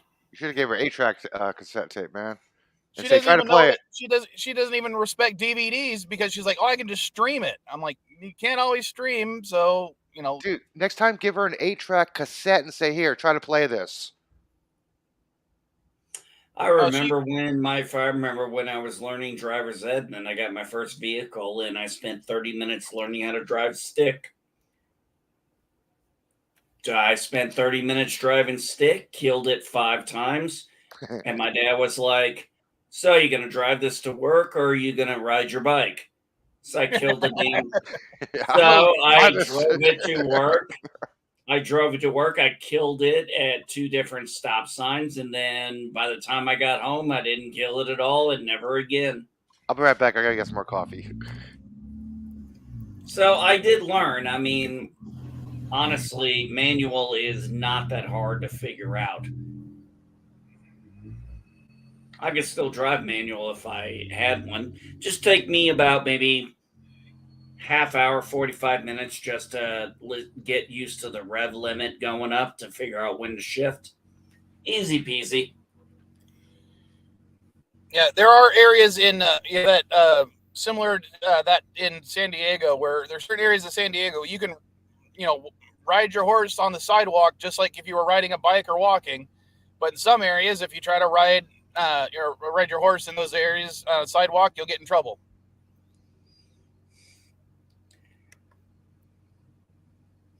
You California boys and your rules. Yep. Well, it's, as I said, it's a safety issue. If you say so. Yeah, there's a book you can check out at the library here in San Francisco about, I forgot the exact title was. It's rarely on the show, so everybody's checking it out. Mushroom Safety in Golden Gate Park. Something like that. Because wild mushrooms do grow in Golden Gate Park. Some are poisonous, some are hallucinogenic. The fact that you guys had to make a book on what mushrooms not to eat is rather concerning. Really? Because I would say it's actually a good idea because I would rather know if I'm, having to forage, I'd want to know what's hallucinogenic, what's not hallucinogenic, and what's completely, what's dangerous, what's safe. And dog lovers love it too because is my dog gonna get sick from eating this mushroom? Oh, okay, it's perfectly fine for the dog to eat this mushroom right here. Yeah. Okay, I will give you that. I will give you that one on the dog part. People love walking dogs in the park all the time, man. Well, I'll give you that one. No worries there. But as far as humans, I'm sorry, but if you're curious about eating strange mushrooms in the park, Yeah. Okay, you get what you deserve. But there's a guide to what to eat and what not to eat. How about don't eat the fucking mushrooms on the ground? Well, what again? NB worst case scenario. EMP goes off. You're forced to start foraging, and you live in a freaking city, and the only thing available is mushrooms. You want to have that knowledge. More like a CRB on EMP. Well, that's the advantage of me not living in the city. Well, if we have another Carrington event, Yeah, the cities but will get advanced enough to shut everything down, so it won't be that bad. granted, I live in the suburbs technically, but it's still technically city of San Diego. Yeah, and that's one of the reasons I left the suburbs and moved to the sticks. But not everybody has that knowledge in the city. That's why it's important that we have this knowledge and we disseminate it. I can give an example. Hurricane Katrina. Everybody freaked the fuck out on August 30th. I'm like, wow. Yeah, because August 28th, the night before it happened, it was to the west of the Mississippi. When I woke up, Yep. I got a phone call from my boss, said, we're closing the restaurant down, don't come in. I'm like, well, what's going on? She's like, turn on the news, turn on the news. I'm like, okay, I turn on the news, and all of a sudden it's going directly up the Mississippi. People freaked the fuck out. They had no idea what to do in a big city. That's why people were trapped there, because they didn't know what to do. Yeah, actually, it's funny you mentioned that because, Katrina, I think it's 30-year anniversary of hitting landfall in Mississippi down near 29. Louisiana was last week, right? Yeah, August 29, 2005 is when it hit. Yeah, and we started homeschooling back up, and that was our first day, and I was doing this day in history because I turned it away from current events, and I said, let's just do this day in history. And Katrina popped up, and I was like, oh shit, yeah, we're gonna talk about that one. Because I remember Katrina. We had several airmen who were down in Keesler at the time, Keesler, Mississippi, who literally got back like 2-3 days before Katrina actually hit. People didn't realize. Sorry, people didn't realize how bad it was on the ground, because everybody in the city was like, okay, we didn't really see that much damage as the wind, so we were cleaning the streets for the emergency vehicles going through, like they were going through, ambulances, some cop cars, right? We're clearing the streets, and all of a sudden we see this water come up. Like, hey, where's this water coming from? Next day, the whole city was flooded. We didn't know where the water came from. 3 days later, we finally found out the levees broke. 3 days for the locals to find out the levees broke. A week before, the government decided to drop about 50 feet of bottled water, and destroy about half of that. Yeah, that wasn't one of FEMA's finest moments. Nope. And also, all those buses that never fucking showed up. Nagin had the right idea. He's like, no, sorry, we don't have the proper licenses for it.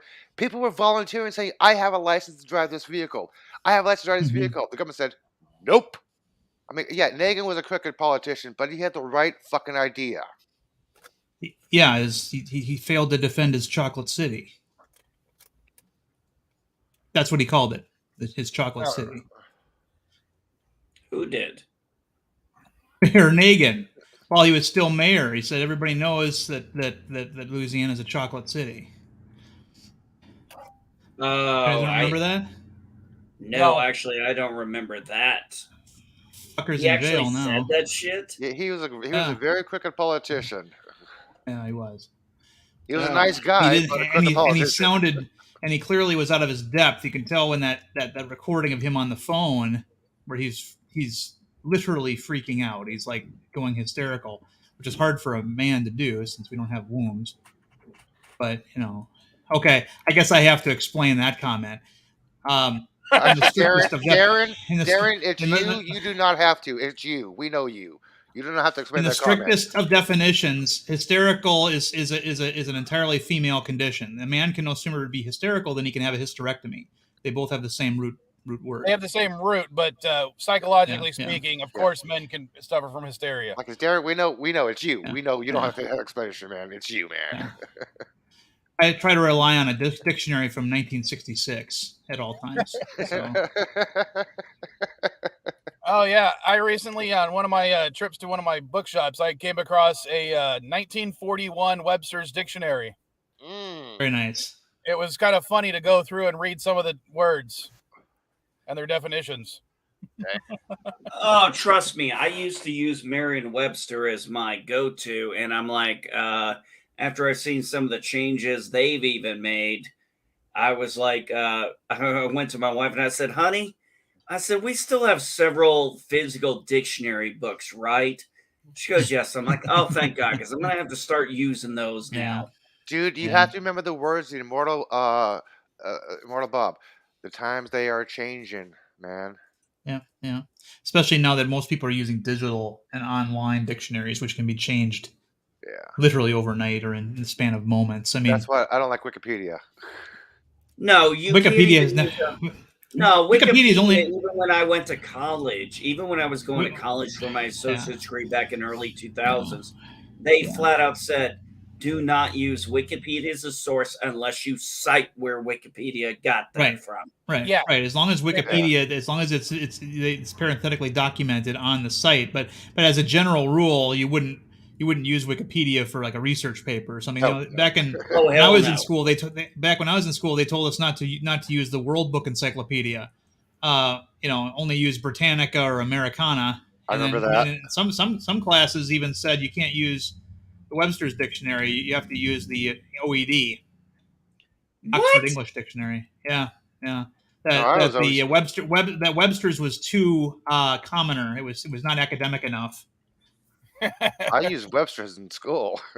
Yeah, Webster's was always my go-to. Right.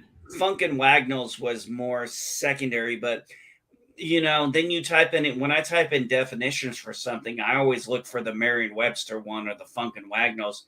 It's like, oh, Google has it. It's like, no, thank you. I don't want to hear what Google has to say about a definition. Right. Yeah, it's like the catch-22.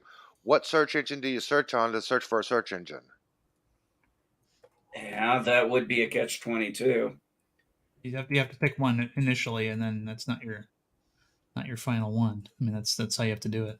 Yeah, but what search engine do you search on to search for a search engine? The one that comes with your computer. Usually, most people would be Edge. Yeah, I'm going to say we use Bing in my house. And we always I use Bing to go to Google. Bing just uses Google. I mean, yeah, pretty much. And then, the fun part is when you search for something and it says add. Yeah, Click on the ad. Oh, it's another search engine. I click whenever there's multiple. When I'm searching, I was searching for a cheap trip for Vegas last night, right? And I get these little websites here, and it says advertisement. Like, nope, I'm not going to click on that and get them revenue. Where's the actual website? Scroll down. Yeah, if you do not want to give the website, if you do not want to give them credit for their website clicking, do not scroll on one that says advertisements. Keep scrolling down on the page so you see the actual website. Oh, yeah, do not give them credit, man. Yeah, it really sucks when you type in an actual website and all of a sudden you get a Google or Bing and it's like, oh, here's 15 ads before you get to the website. It's like, go fuck yourself. Then you think you get the website, but it's actually an advertisement for the website, not the actual website you're looking for. I'm like, damn it. Or when you're like trying to go to an actual hotel. I mean, the actual hotel site themselves, so you can book it directly through them. And it's like, oh, no, go to Travelocity. No, go to booking.com. No, motherfucker, I want to book at the actual hotel I'm going to stay at. Yeah, I tried that last night. I was looking at different hotels around the strip. And the cheapest one was, I think it was like Expedia, through Expedia. It's like $350 for a week, airfare and hotel included on the strip. Wait, cheaper than actual wait a minute. What? Yeah. 300 for, are we 350 talking round trip round, and 350 week? round trip, 1 week airfare hotel. Wait, when are you going? End of the month when I get my card. All right, never mind then, because Mrs. Vile and her friends are going to be going either, I think it's in November. How far is the flight from LA to Vegas? I don't know, like 250 miles, I think. Well, that's what I'm asking. I'm Oh, asking you crop guys. duster Is flight, it just yeah. like a short hop? I never live. I don't live in LA, dude. No, you live close to what? San Francisco. I live in San Francisco. Okay, so what's the flight time from San Fran to Vegas? Hour and 10 minutes. Okay, so it's okay. That makes sense now because it's a short hop. Yeah, it's so it'd cheaper be a to, small plane. yeah, All it's right. cheaper to go to Vegas than it is to go to Reno, and Reno's closer. I pulled 250 miles out of my ass, but according to again, which thing do you use? I used Google, and they said that the average drive time from LA to Vegas is 270 miles. Let me actually Time to get a new website here. ass. Hang on. Yeah. Let's see. Nonstop. Sorry, hour and 44 minutes. Sorry, had to put my actual website. I remember when I used to when I was dating this girl, and she lived in Reno, and I lived near Roseville. So I'd regularly go over there, see her, go over Donner's Pass. Nothing like going over Donner's Pass in the wintertime. Oh, and Mrs. Viles confirming, yes, she's going in November. And LA to Vegas flight time is an hour. Okay, so it's I don't know about San Francisco. Maybe that San Francisco is closer, but I can't imagine it only being 10 minutes. LA is closer to Vegas than San Francisco. Reno's closer to San Francisco. And like every time I've had to fly from Minneapolis to La Crosse, that's like literally a 20-minute flight. You go up and you go down. San Francisco to Vegas flight time is about an hour and a half, not 10 minutes, Elihu. I didn't say 10 minutes. You said 10 minutes. No, I did not. Yes, you did. When did I say 10 minutes? When he asked how long did it take to fly from San Francisco to Vegas, you said 10 minutes. No, he said an hour and 10 minutes. Oh, I'm sorry. I thought all I heard was the 10 minutes. No. He said an hour and 10 minutes. Then I corrected myself and I looked at the actual booking flight itself as an hour. Mike, I still think you're on that LSD laced cigarette. I'm the one who smoked the LSD laced cigarette. That was making me feel old. Over 20 years ago. Hey, I had LSD laced weed way back in 1999, and then that was the last time I touched anything THC for 16 years. All right. Never had LSD. I will. Well, it wasn't like I planned it. LSD. Oh, trust me, it wasn't like I planned it. If you're smoking it, you're nuts. Hey, it was not my plan. All you gotta do is lick it. No, I went to my buddy's place. He had some weed. That's all I thought it was. And I literally jumped his ass. I was like, dude, was that laced with something? Because it obviously was. On you. Yeah, next time, get them in eye drops and put them in your eye. Yeah, or no thanks. I'm never doing LSD again. I have never done LSD. Over 20 fucking years ago. Better than it being laced with LDG. Yeah.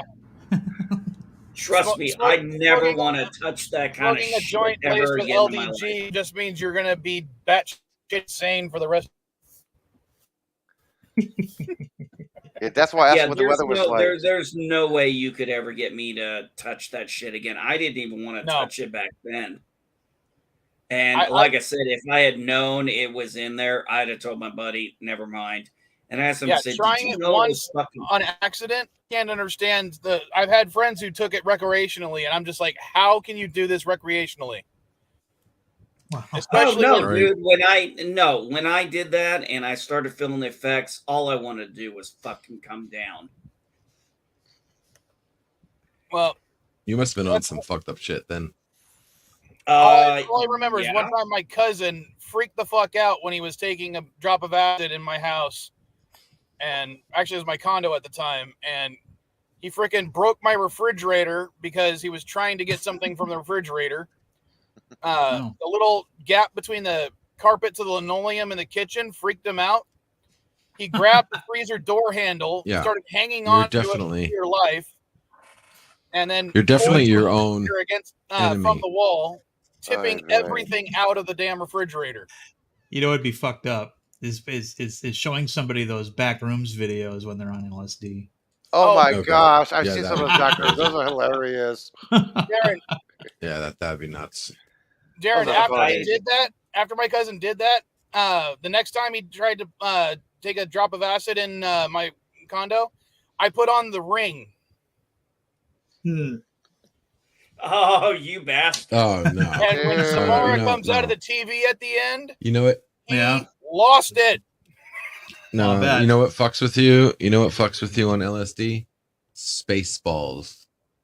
I'm No, telling you, I don't know what no, it no, is no, about no, that no, no, movie. no. I don't know what No. it is about that movie, but you watch that shit on LSD, and I do it's have a like, No. it's like you're there. No, like I have like they're performing the movie for you. I don't know how to explain it, but it is crazy. I was told the best And then when movie Pizza to the watch- Hut comes on the screen, dude, yeah, Pizza the Hut. Oh god. Oh. I was told the best movie to watch on LSD is Beavis and Butthead Do America. I Oh, have man, a it's a whole sorry, LSD I'm not going to I do have it. an LSD story from the Navy. We had two guys that one guy jumped out of a third-story window and broke his neck and died. Oh, And investigation revealed that he was he thought he was smoking a marijuana cigarette, but it was laced with LSD. And the movie they were watching was Wizards, that animated show with Ralph Bakshi. oh I don't know God. if you guys know it. You know, they've I killed know Fritz. what They've you're killed talking about. Fritz. That one. Oh. Yeah, and he Yeah. got so freaked out he jumped through a closed window and landed on his neck and died. The only thing you really got to stay away from food. Stay away from food. Food can get very bad on LSD. No, the one Especially thing when you you need eat a to do is sausage never, and just Especially never when do you're it. eating. A No, sausage especially when with you're eating like a mustard. chicken leg.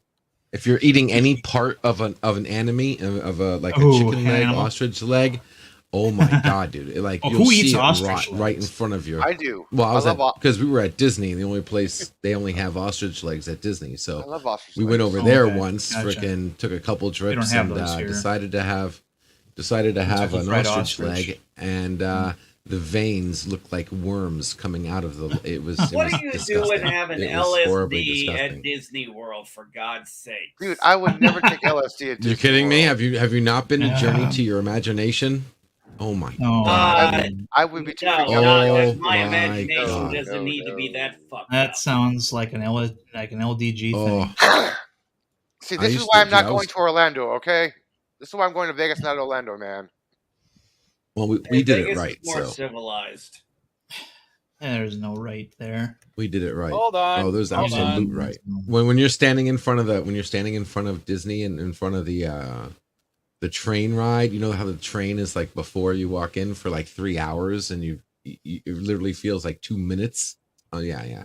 You have a blast. Good Oh, times. Circle of Death. Cool. I haven't seen that in a while. I'm thinking. No, do you guys see that? Yeah, we see the Circle of Death. Oh fuck! It's not showing.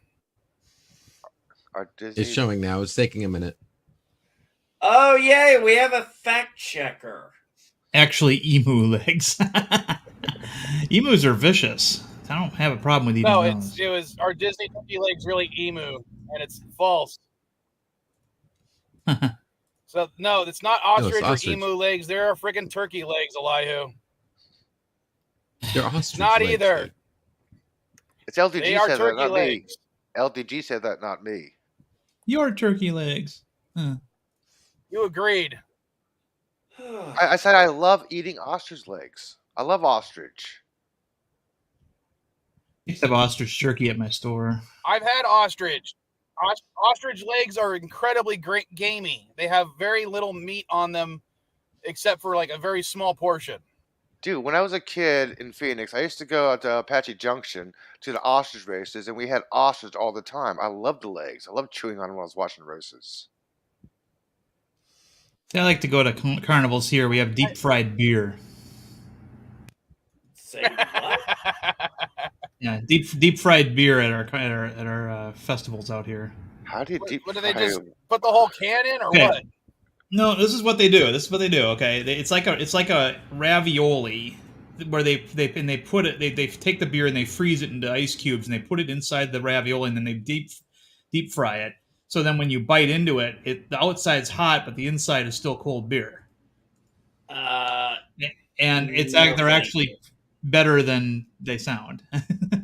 Okay. I'll take the alcohol. Just give me a glass, man. No. Yeah, just give me an ice cold beer. Yeah. Yeah, give me an ice cold beer now. A deep fried Twinkie or a deep fried Snickers. Yeah, I'm all for that. No, although I did try to do that one. Well, we did try to do deep fried Snickers one time at our house. I forgot kind of a key important thing. That the grease splatters everywhere when you put it in with a cold bar? Well, no, it actually helps. No, it actually helps if the fucking candy bar is frozen first. Yes, it does. You do need to freeze it. Yeah. Yeah, let's just say I forgot that key. I forgot. You had black goo everywhere, didn't you? Oh yeah, I did. It was really bad. That's the national dessert of Scotland, the deep fried, what they call a Mars bar. And that's how they make it. And trust me, Darren knows about Mars bars. Sorry, you're just reminding me of my cousin Danny, who posted pictures on Facebook a few years back when he tried to deep fry a turkey on Thanksgiving. Oh God, no! It was just two pictures. The picture was the turkey next to the deep fry station that he set up on his driveway, saying, "I'm going to deep fry a turkey." The next photo was the fire truck next to his house. What did he do wrong? Did he put the turkey in wet? No, he probably put too much oil in there. He put it in frozen. No, he actually did not put it in frozen, but he was definitely not prepared for the amount of grease that would come out anyway, and just knocked it all over and started a grease fire on his fucking lawn. Oh man! Ooh. Yeah, there is a reason why I don't do deep fry. Yeah, baby, make that jiggle. Must be jelly because jam don't shake like that, baby. Truffle shuffle, truffle shuffle, truffle shuffle. No, I got tortured with Deej the other night with that. Come on. What are you gonna give me? What truffle would shuffle. you do for a Klondike bar? And since Yvette's still here, Yvette, have you been working Dyke. on What? the Jet Nerdy Revenge board? It's funny you mention that, Elihu, because I actually had a Klondike bar last night. I had a few hits off of my vape, and I got the munchies, and there wasn't that much vanilla ice cream, so I took the vanilla ice cream and a Klondike bar and put it in. Stop coughing on us. I hit mute when I cough. Stop yelling at people that cough on you. You need to be yelled at every time it happens. You don't need to keep talking. Shut the mouth. Hey, you don't like it, leave. I hit mute when I cough, okay? And I try to mute myself when I cough. There's one reason why professional. So do I, but I mean, when you cough a lot, my thing is every single guys. time. Look, I know how to mute Maybe you shouldn't be. Gotta work on that. Look who's talking. All right, should we? Yeah, your answer to the whole decriminalizing marijuana wasn't contradicting at all. Yeah, no. Well, very Yvette, informative and to the point. For those who don't know, I'm going to talk about this for a second. Yvette's making a Revenge Jet Nerdy just for me to play on my 12 to 24-hour live stream next week. And I actually gave her access to my account so she can do all the bells and whistles. I am not going to cheat and look at it. So that's why I was asking if she actually started it, because I'm refusing to look at my own Jet Nerdy stuff so she can do that. Basically, this is Jet Nerdy that Wild Mike cannot win. These are going to be some very hard, tough questions. Jet Nerdy. You're roboting, Mike. Uh-oh. Yeah, I'm going to make the intro.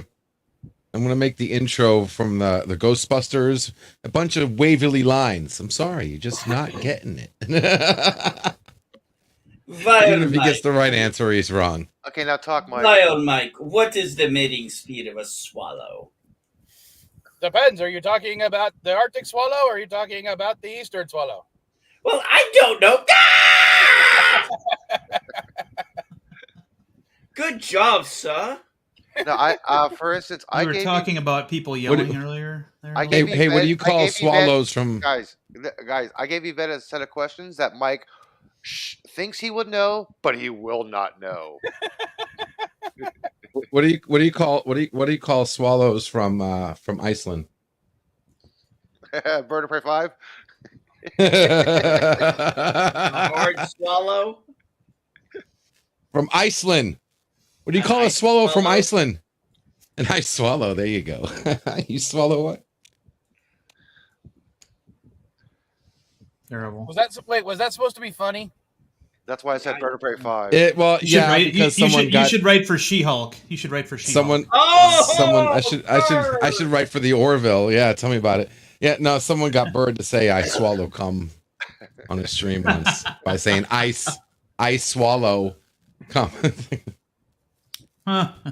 Poor guy. Play on words. Anywho.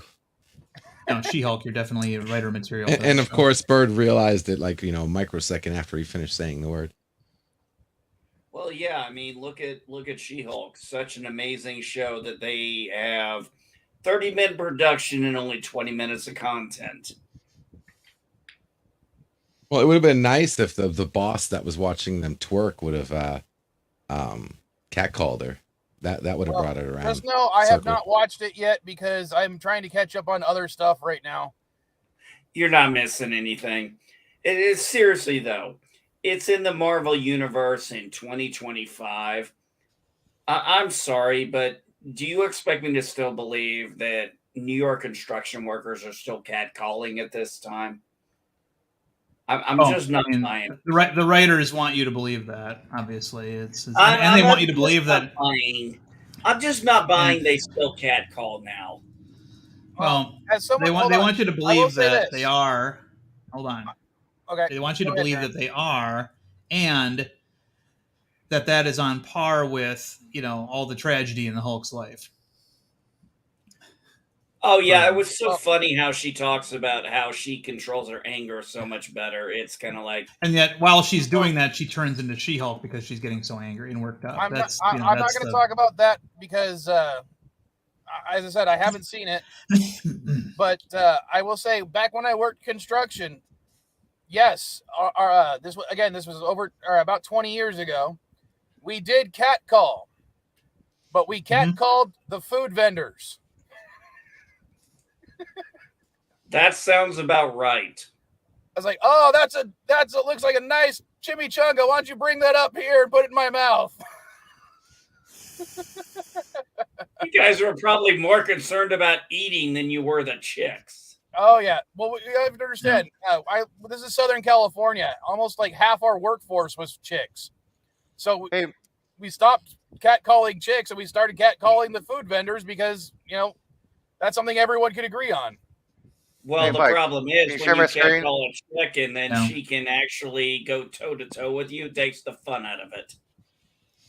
Well, the writers clearly want us to believe that we're still living in the era of Mad Men.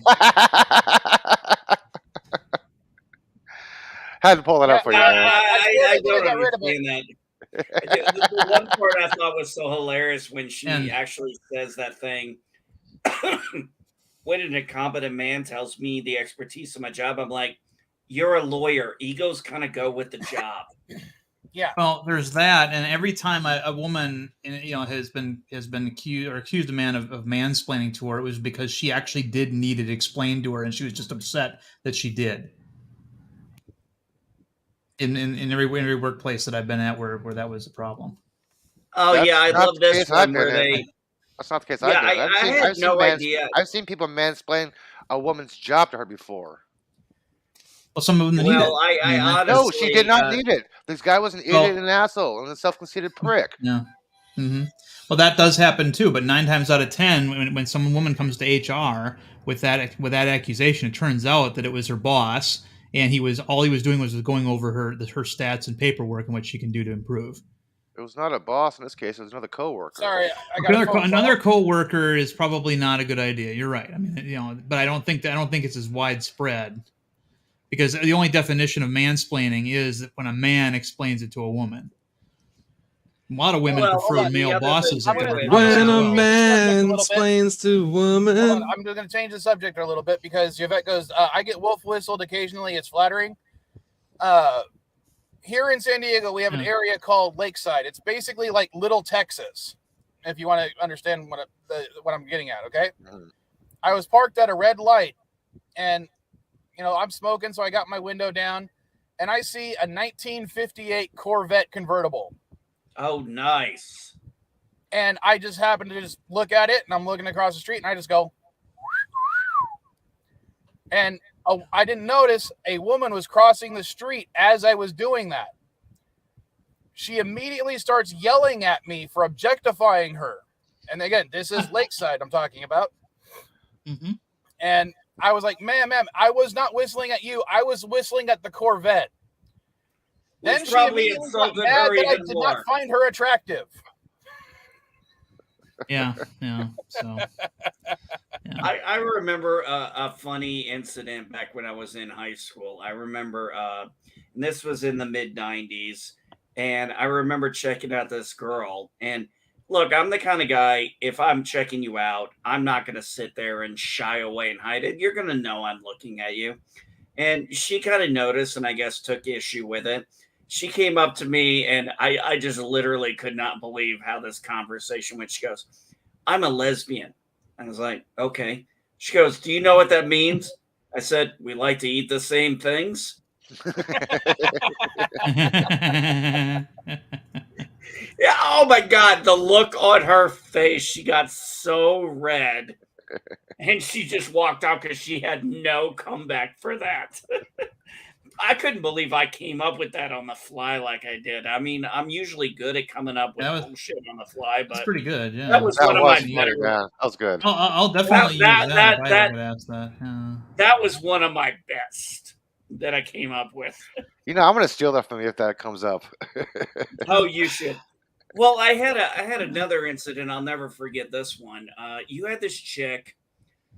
She was blonde haired, wearing like this dark leather, kind of a tank top, skinny mini skirt and everything. Halter toppy thing. Yeah. Yeah. Halter top. Yeah. There you go. And like I said, I'm talking mid late 90s and everything. And I'm just kind of looking at her, and she goes, what are you looking at? And I go, let me ask you something. When you put that fucking thing on this morning, did you think, oh God, I hope only the guys I'm attracted to look at me? I'm like, you dress like that, you're going to get the guy, you're going to get the eyes you want, you're going to get the eyes you don't want, you dumb bitch. She goes, oh, so you think I'm attractive? I'm like, well, I did up until you opened your fucking mouth. Yeah. And that shocked her because I've told women, I said, look, I have seen women go from a 10 to a 0 in just like 2 minutes of dialogue from their mouth. Mm-hmm. Right. Yeah, there was a gal at my workplace once that dressed, for attention, but then would viciously berate any guy who gave her attention. And, that was something that everybody had to look out for. Well, we had we had an exact opposite. We had one girl who I mean, oh my God. And she was in the military, and she actually went to the equivalent to our human resources because she was saying she was getting harassed because she was being told, you need to take a shower, you stink. Well, here was the thing. She did, bad. Wow. I mean, rank like you hadn't taken a shower in a couple of days bad. And she went over and complained about it, and even the HR rep was like, whatever the equivalent was in the Air Force. I can't remember what we have over there, but they were kind of like, but you do stink. I can smell you right now. Yeah. I swear to God, she got kicked out of the military because she could not keep her hygiene proper. And what's funny is in all branches in basic training, they account for that. They give you instruction on how to Proper hygiene. Yes. take care of yourself. Yeah, because there's a lot of places in the country where that's just not taught. You know, they have to. Well, they it's have like to start at the when beginning. it's like when we'd be out in the field when I was in the Marine Corps, we'd be out in the field and one of the things they tell us to take are baby wipes because there's no regular showers. So you were to use that to kind of clean yourself up. And then sometimes, maybe once a week or something, or once every few days, you get so tired of feeling grimy and everything. You'd go find somewhere, put your poncho down, grab a canteen, a soap and water, grab a canteen of water, soap, and just start cleaning yourself up. And I tell you what, you do that, put your clothes back on, dry off, put your clothes back. You felt like $1 million after that. Oh yeah, definitely. Even if it's cold water, it didn't matter the water was cold. The point was you actually felt clean. Yeah. Longest I ever went without a shower was 30 some odd days. Ooh, that bad, huh? Yeah, moisture evaporator on the boat broke, and the only people who could take showers were hold on. Yeah, I had to cough there, and I muted. I'm glad your coughs come with warnings. Well, Regular yours do human too. beings don't. No, they don't. You don't know shit about my I do. body. That's right. Yeah. What? I'm sorry. What? Exactly. I'm the one who coughed. Absolutely. Absolutely. Yeah. Yeah. You don't know shit about your body. Do you actually think people think you're paying attention when you say yeah, like you do? It's called active listening. It's just a habit. No, it's called being condescending little prick. And you're staticking, LDG. Yes. Ask 90% of the people that. LDG, you're staticking. I'll change it. The primary moisture evaporator broke, which meant that the only people who could take showers were the cooks because they had to handle food, and of course the commanding officer because he gets a shower no matter what. Well, but you need in that case in that situation, Darren, you need to speak, or you need to have a protocol droid that speaks the primary language of moisture evaporators and bocce. Right. Who would never ever get into I was wondering if anybody was going to go there. Yeah, it was too cold. It was wintertime, so it was too cold to do a swim call too. So it was like January in the North Atlantic. I know some Navy guys that would still go swimming in the frickin' polar ice. So yeah. Oh yeah. Well, my roommate Camacho went surfing in January in Connecticut. He had a thermal bodysuit to go do it because he was just a huge surfing guy, and he'd come back and his face is just frozen.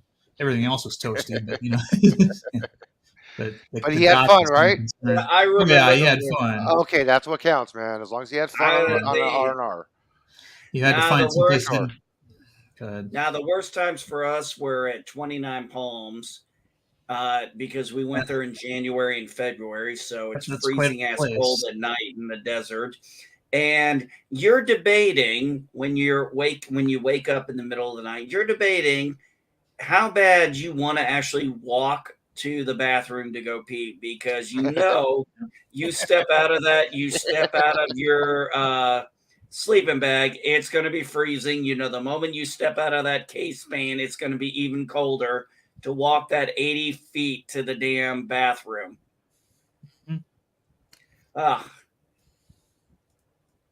One thing I will say about being in the Marine Corps is it really definitely killed any shyness I had about being naked in front of people, considering the fact that it just really did. I mean, you had two people to a pisser. You had a bunch of naked men taking showers together. You had at 29 Palms, you had like 8 men on toilets taking a shit with nothing to block us off from each other. And B, I just want to tell you, when I played football back in high school, I started as a freshman varsity player. Yeah. And, the first couple of games, everyone's like, I'm not going to get naked to go in the showers. By the end of the season, nobody gives a crap. It's just like, okay, we stink to high heaven. We're going to a party or a dance after this. We need to take a damn shower. And it was just kind of funny because you'd have no one wants to get naked. Then you go to everyone's making jokes about people's body hair or penis size to we don't give a shit. Yeah, I mean that's the key thing. At a certain point, you just become it's like one of the reasons why anytime I had to go and do like a piss test when I joined the Air Force, it'd be like, oh, you gotta. It's like I get called down to the front desk to the CSS. I'm like, all right, looks like I got to. They'd be like, yeah, we need you to come down here, bring your ID. Be like, all right, I got to go take a piss test. Yeah, I they're gonna go in see where there. it comes from. I literally go into DDR. They'd be like, do you need time? I'm like, nah, I'm good to go now. I'm like, I can take a piss right now. Let's just get this over with. I go in there, Operation got a Golden guy Flow. staring at me while I'm taking a piss. Take a piss, hold it up, put the lid on, finish off. I'm out Hospital of there. corpsman, right? No, I wasn't a hospital corpsman, but yes, I know what you're talking about. Hey, corpsmen were great, man. You can't knock a good corpsman in an infantry unit. They're the only sailors that the Marine Corps has any kind of respect for, generally speaking, and it's pretty well deserved. It goes right to their head too, by the way. Corpsmen are the biggest pricks when you're in the Navy and you're not a corpsman. We had a Chief Master Sergeant come in, or sorry, not Chief Master Sergeant, Master Chief come in to our unit, and actually got the promotion to Command Master Chief, Nice. which is a very prestigious thing to get. And he had been in the Navy for 25 years. Of those 25 years, he spent 20 of them working as a corpsman in the Marine Corps. And a lot of us just kind of looked up to him and like, man, Master Chief, you're more of a Marine than most of us are. Yeah.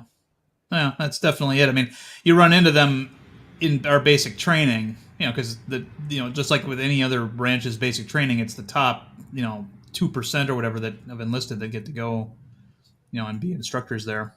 And a lot of them are corpsmen, and a lot of them are definitely feel more Marine-like than sailor. And yeah.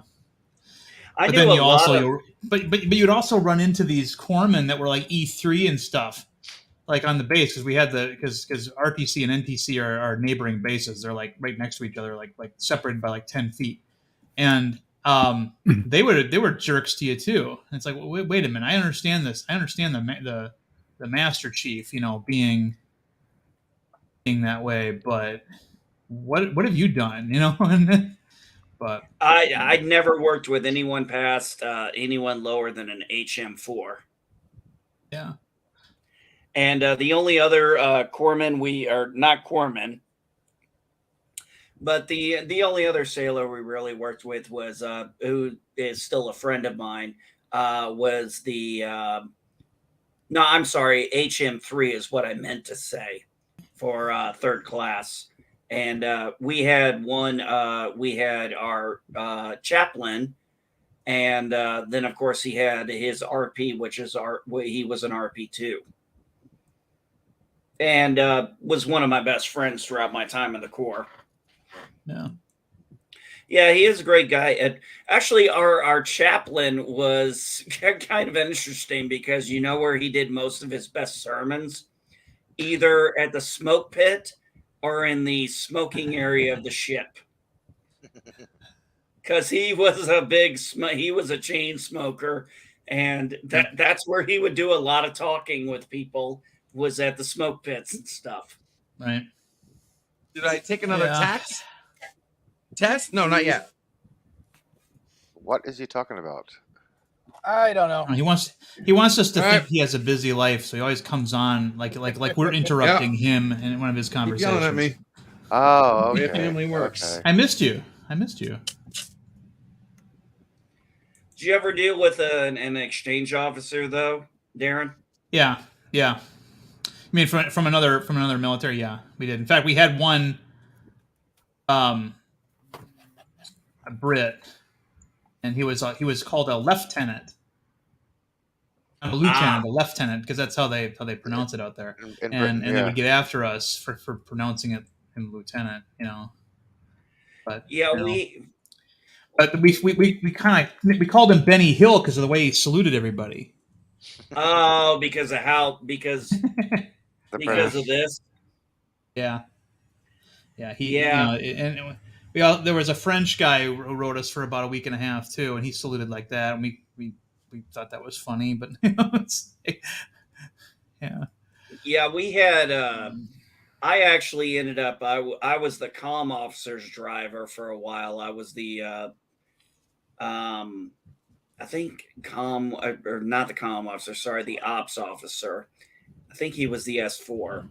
And I ended up also getting our foreign exchange officer, which was an Argentinian. And I'll never forget the one day he just lost his temper one day, and he's like, "I went to fucking school to learn fucking English. I come up here, I hang out with you fucking Marines, and now I'm speaking fucking American." He's like, "I learned fucking English and you fucking Americans screwed up. Now I can't even speak English. I'm speaking fucking American." I mean, every other word is the F word from him at this point. I'm like, That's what you get for learning from a Marine, man. Damn jarheads. that's what we told him. We're like, that's what you get for hanging out with a bunch of Marines. Fucking jarheads. Hey, man, the F word was second language for us. I know. Well, it's like I used to tell people, I spoke two languages, bad English and sarcasm. Nah. I usually steal the joke from Fifth Element. I speak English and bad English. Yeah, that's kind of where I took that term from, but basically bad English and sarcasm work. Because that's pretty much what we have in the military. We either have really bad English or we have sarcasm. And in honesty, I thought it was so funny because I've been retired now 3 years. And, I talked to my wife about it and I said, "Do you notice we don't use sarcasm like we used to?" She goes, "No, we really don't." It's like, it really is interesting how much I don't use sarcasm like I used to. We don't? No, I don't. I know, it's shocking, Eli Who. Wow. Oh, LDG, Uranus sets at 12:19 p.m.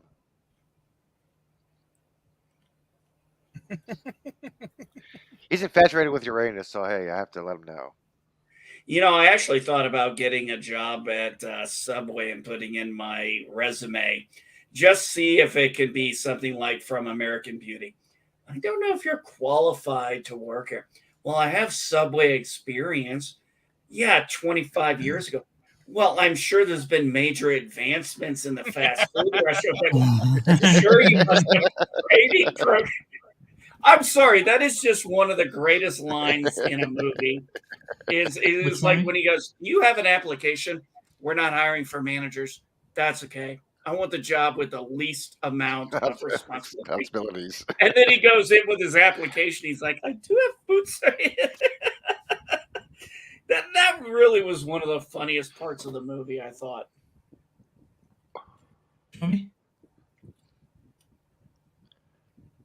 Hey guys, I'm gonna take off because I'm gonna. Which movie was that? American Beauty. American Beauty. I'm gonna take off, guys, because I'm hungry. I'm gonna get something to eat. All right. Later, Leo. Later, weirdos. Take care. What is it, 11:12 there for you guys, Mike? Yep. That's what I thought. Yeah, it is about lunchtime for you guys. Well, I have no idea what I'm going to eat today. Cinnabon just said hello, and then an hour or 12 minutes later, he's saying bye. I'm having a or good no, steak. maybe he's just saying bye to Liu. But I'm just not looking forward to ending the stream right now because after that, I got to do laundry, and there's no air conditioning at the laundromat.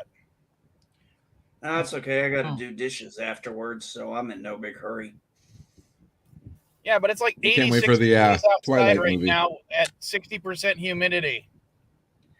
Oh, 60%? I don't want to hear it, bud. I got 92% here right now. This is Southern California. We're not supposed to have freaking humidity here. I know that. What is wrong with you? I'm spoiled by usual San Diego weather. This 5-day, or we've got a 5-day stretch where we're gonna have high, or moderately high humidity and moderately high temperatures. We usually just have one or the other, not both.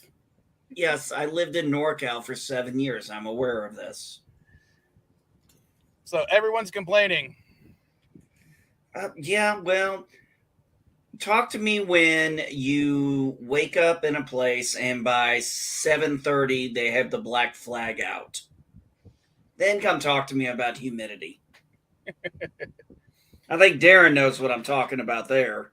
Well, I've only Not really.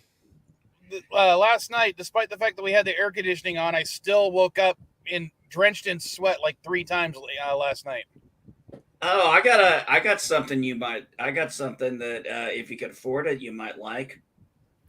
What? It's called a bed jet. Just look it up.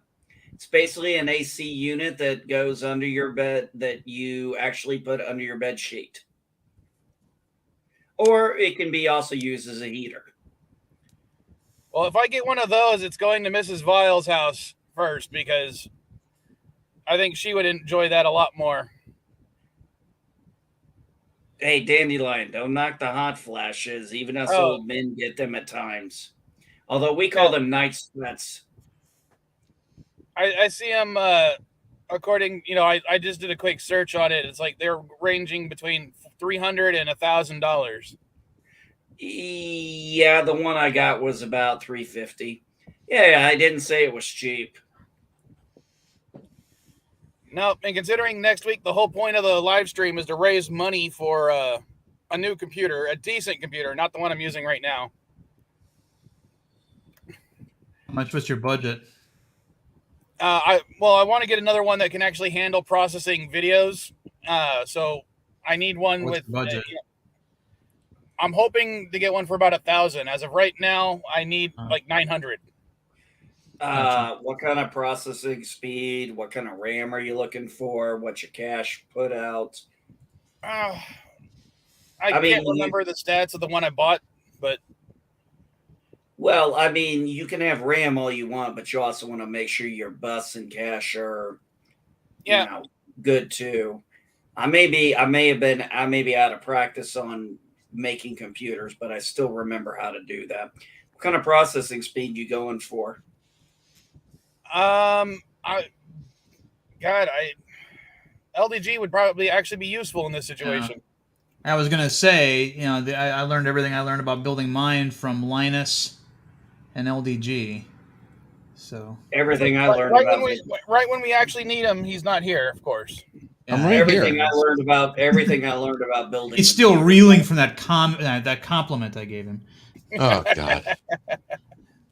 Everything I learned about computers and how to build them, I did from my time in the military. Oh, Dandelion, when my mom was going through menopause, as a gag, we had one of those old school electric thermometers, that you can just put under your tongue and it'll tell you your temperature. And she put one under her tongue as she was having a hot flash, and it went to like 107. All right. Ooh.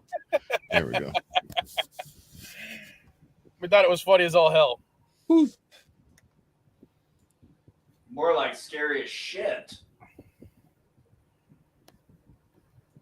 But no, I think the reason I was drenched in sweat, as I said, we had the AC running, but we only set it to 75, and I don't know, the room I'm in just has one vent by the door, so a lot of the cold air just goes straight out the door. 75. You and I have very different levels of what is considered cool. Yeah. No, I'm sorry. 79 over here. In my house, the temperature is usually between 68 and 72 at the most. Oh, we set it at 75 to save on electricity. That's why. Yeah, it doesn't work in my house. 71, I keep mine at. Now, see, that I could do. 70 to 71 I can do. Yeah. Normally, we'll have it about... I take it down to 65. Well, the That's nice thing is once... oh, man, well, I can't wait till next month when the temperature really starts dropping, and then I can just because window. we don't run the heat in our house worth a damn hardly ever. Yeah, same here. Your body Yeah. generates heat. Why do you need external heat, right? Oh, I don't. And then Oh no, no, my we don't experience run again the in heat. Southern We don't. California. No, we don't run the heater in our house worth a damn. My wife will maybe turn on her space heater because she always runs cold. Me, I open up meat when the wintertime comes. I've got the windows open. I've got both in the bedroom. I've got the one in the bathroom. I keep those suckers open the whole time, all night long, getting that nice cold, brisk air going through. Did you say suckers? No, I didn't say that. Okay, No. I thought you heard you say suckers. Keep those suckers open. No, the reason I was making the joke about being in Southern California, we'll complain. Oh, it's cold in Southern California when you're only running your air conditioning during the day. Well, that is technically true. I mean, I hate to say it, but that is kind of true. Yeah, but the problem is you'll have, I mean, that's one of the things, it's kind of one of the pros and cons. You have the sun come, once that sun comes up, everything comes up 10, 15, 20 degrees. But once that sun goes down, everything drops down another 10, 15, 20 degrees. So it's, always that freaking trade-off. And then you don't have the humidity. So when you get that nice breeze, it's a real nice, gentle breeze. And I think that's one of the things that's killing us right now is we don't have any breezes really right now for this heat that we're going through in San Diego right now. Well, that's the other. Some nice breezes. We just don't right now. Well, that's the downside too for the dry heat, because when it is breezy, if it's a dry heat, it's not cool.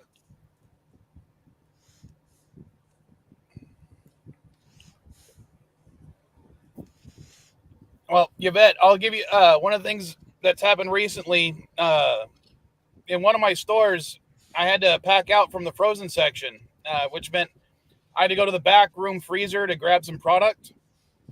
And when I was back there, there was a bunch of vendors just hanging out in the freezer because it was nice and cool there.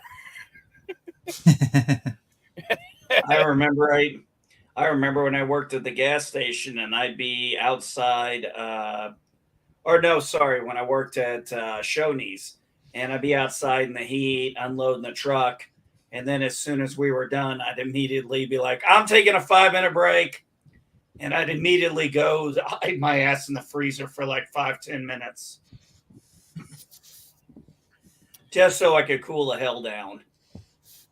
No, when last time I had to go into the dairy cooler to grab some product, but I specifically took my time by taking in an empty cart and moving stuff from one cart to another cart just to eat up as much time so I could spend as much time in the cooler as possible. Yep, been there, done that. And the Walmart personnel who's usually in there knew exactly what I was doing. It just was like, okay, come on. No, I had a couple of times. I had one time where when I was working at a gas station, I went in there and I was cooling off. And I was living in Illinois, and it was during one of our hot times. And I'm in there doing that. And then one of my my manager actually comes in the cooler and she goes, "Oh, you have the same idea I do." I'm like, "Yeah." She goes, "Oh, you want to light a smoke while we're here?" I'm like, "You're the boss. If you say we can light up, we can light up." She's like, "Yeah, go ahead. It's the only two of us here." So we're sitting there in the fucking cooler lighting a cigarette and having that to chill out. That was a very refreshing menthol, by the way, that day. See, I don't know if I'd be comfortable smoking inside of where people's drinks and food is. They're all canned and bottled. I didn't care. But considering the way some of these people looked when they walked in, I didn't think they cared too much about how they appeared to begin with. Okay, I'm gonna go ahead and end the stream. Okay. It's not quite 3 hours, but I also started late because of the no internet thing. Plus, Bird should be going live in like 5 minutes. Okay. Yeah, that's right. I will see you guys. I'm probably going to do a Thanks for quick having me stream again, during the Vile. week just to try to set out a nominal plan of how I'm going to try to do next weekend. And we'll see what happens. I still got to get certain things set up and figure out. So I'm going to try. I've asked Frankie if she will be on the stream. She's went ahead and agreed. And what I might try to do is what she wants to do is she actually wants to be with me when we're on the stream. So she doesn't want to do StreamYards. She's going to try to drive down. And she's going to send me some pictures. And I'm going to have her sign them for people who donate. So hopefully if some of you guys who live in the States, because I don't know if I want to try to ship them across internationally, but you could have an autographed and customized photo of a former porn star.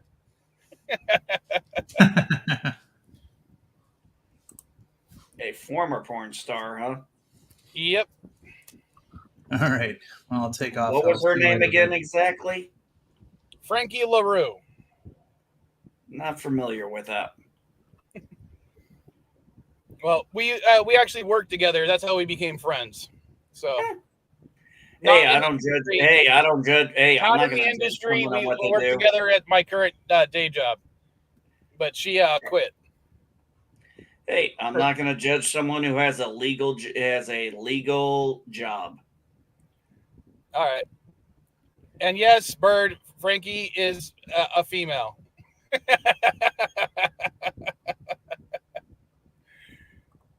So, all right. I'll see you guys later this week. As I'm going to do a stream just to try to nail down times and what you guys want to do. I just don't know when I'm going to do it. So, all right. Later, folks. All right, guys. Later.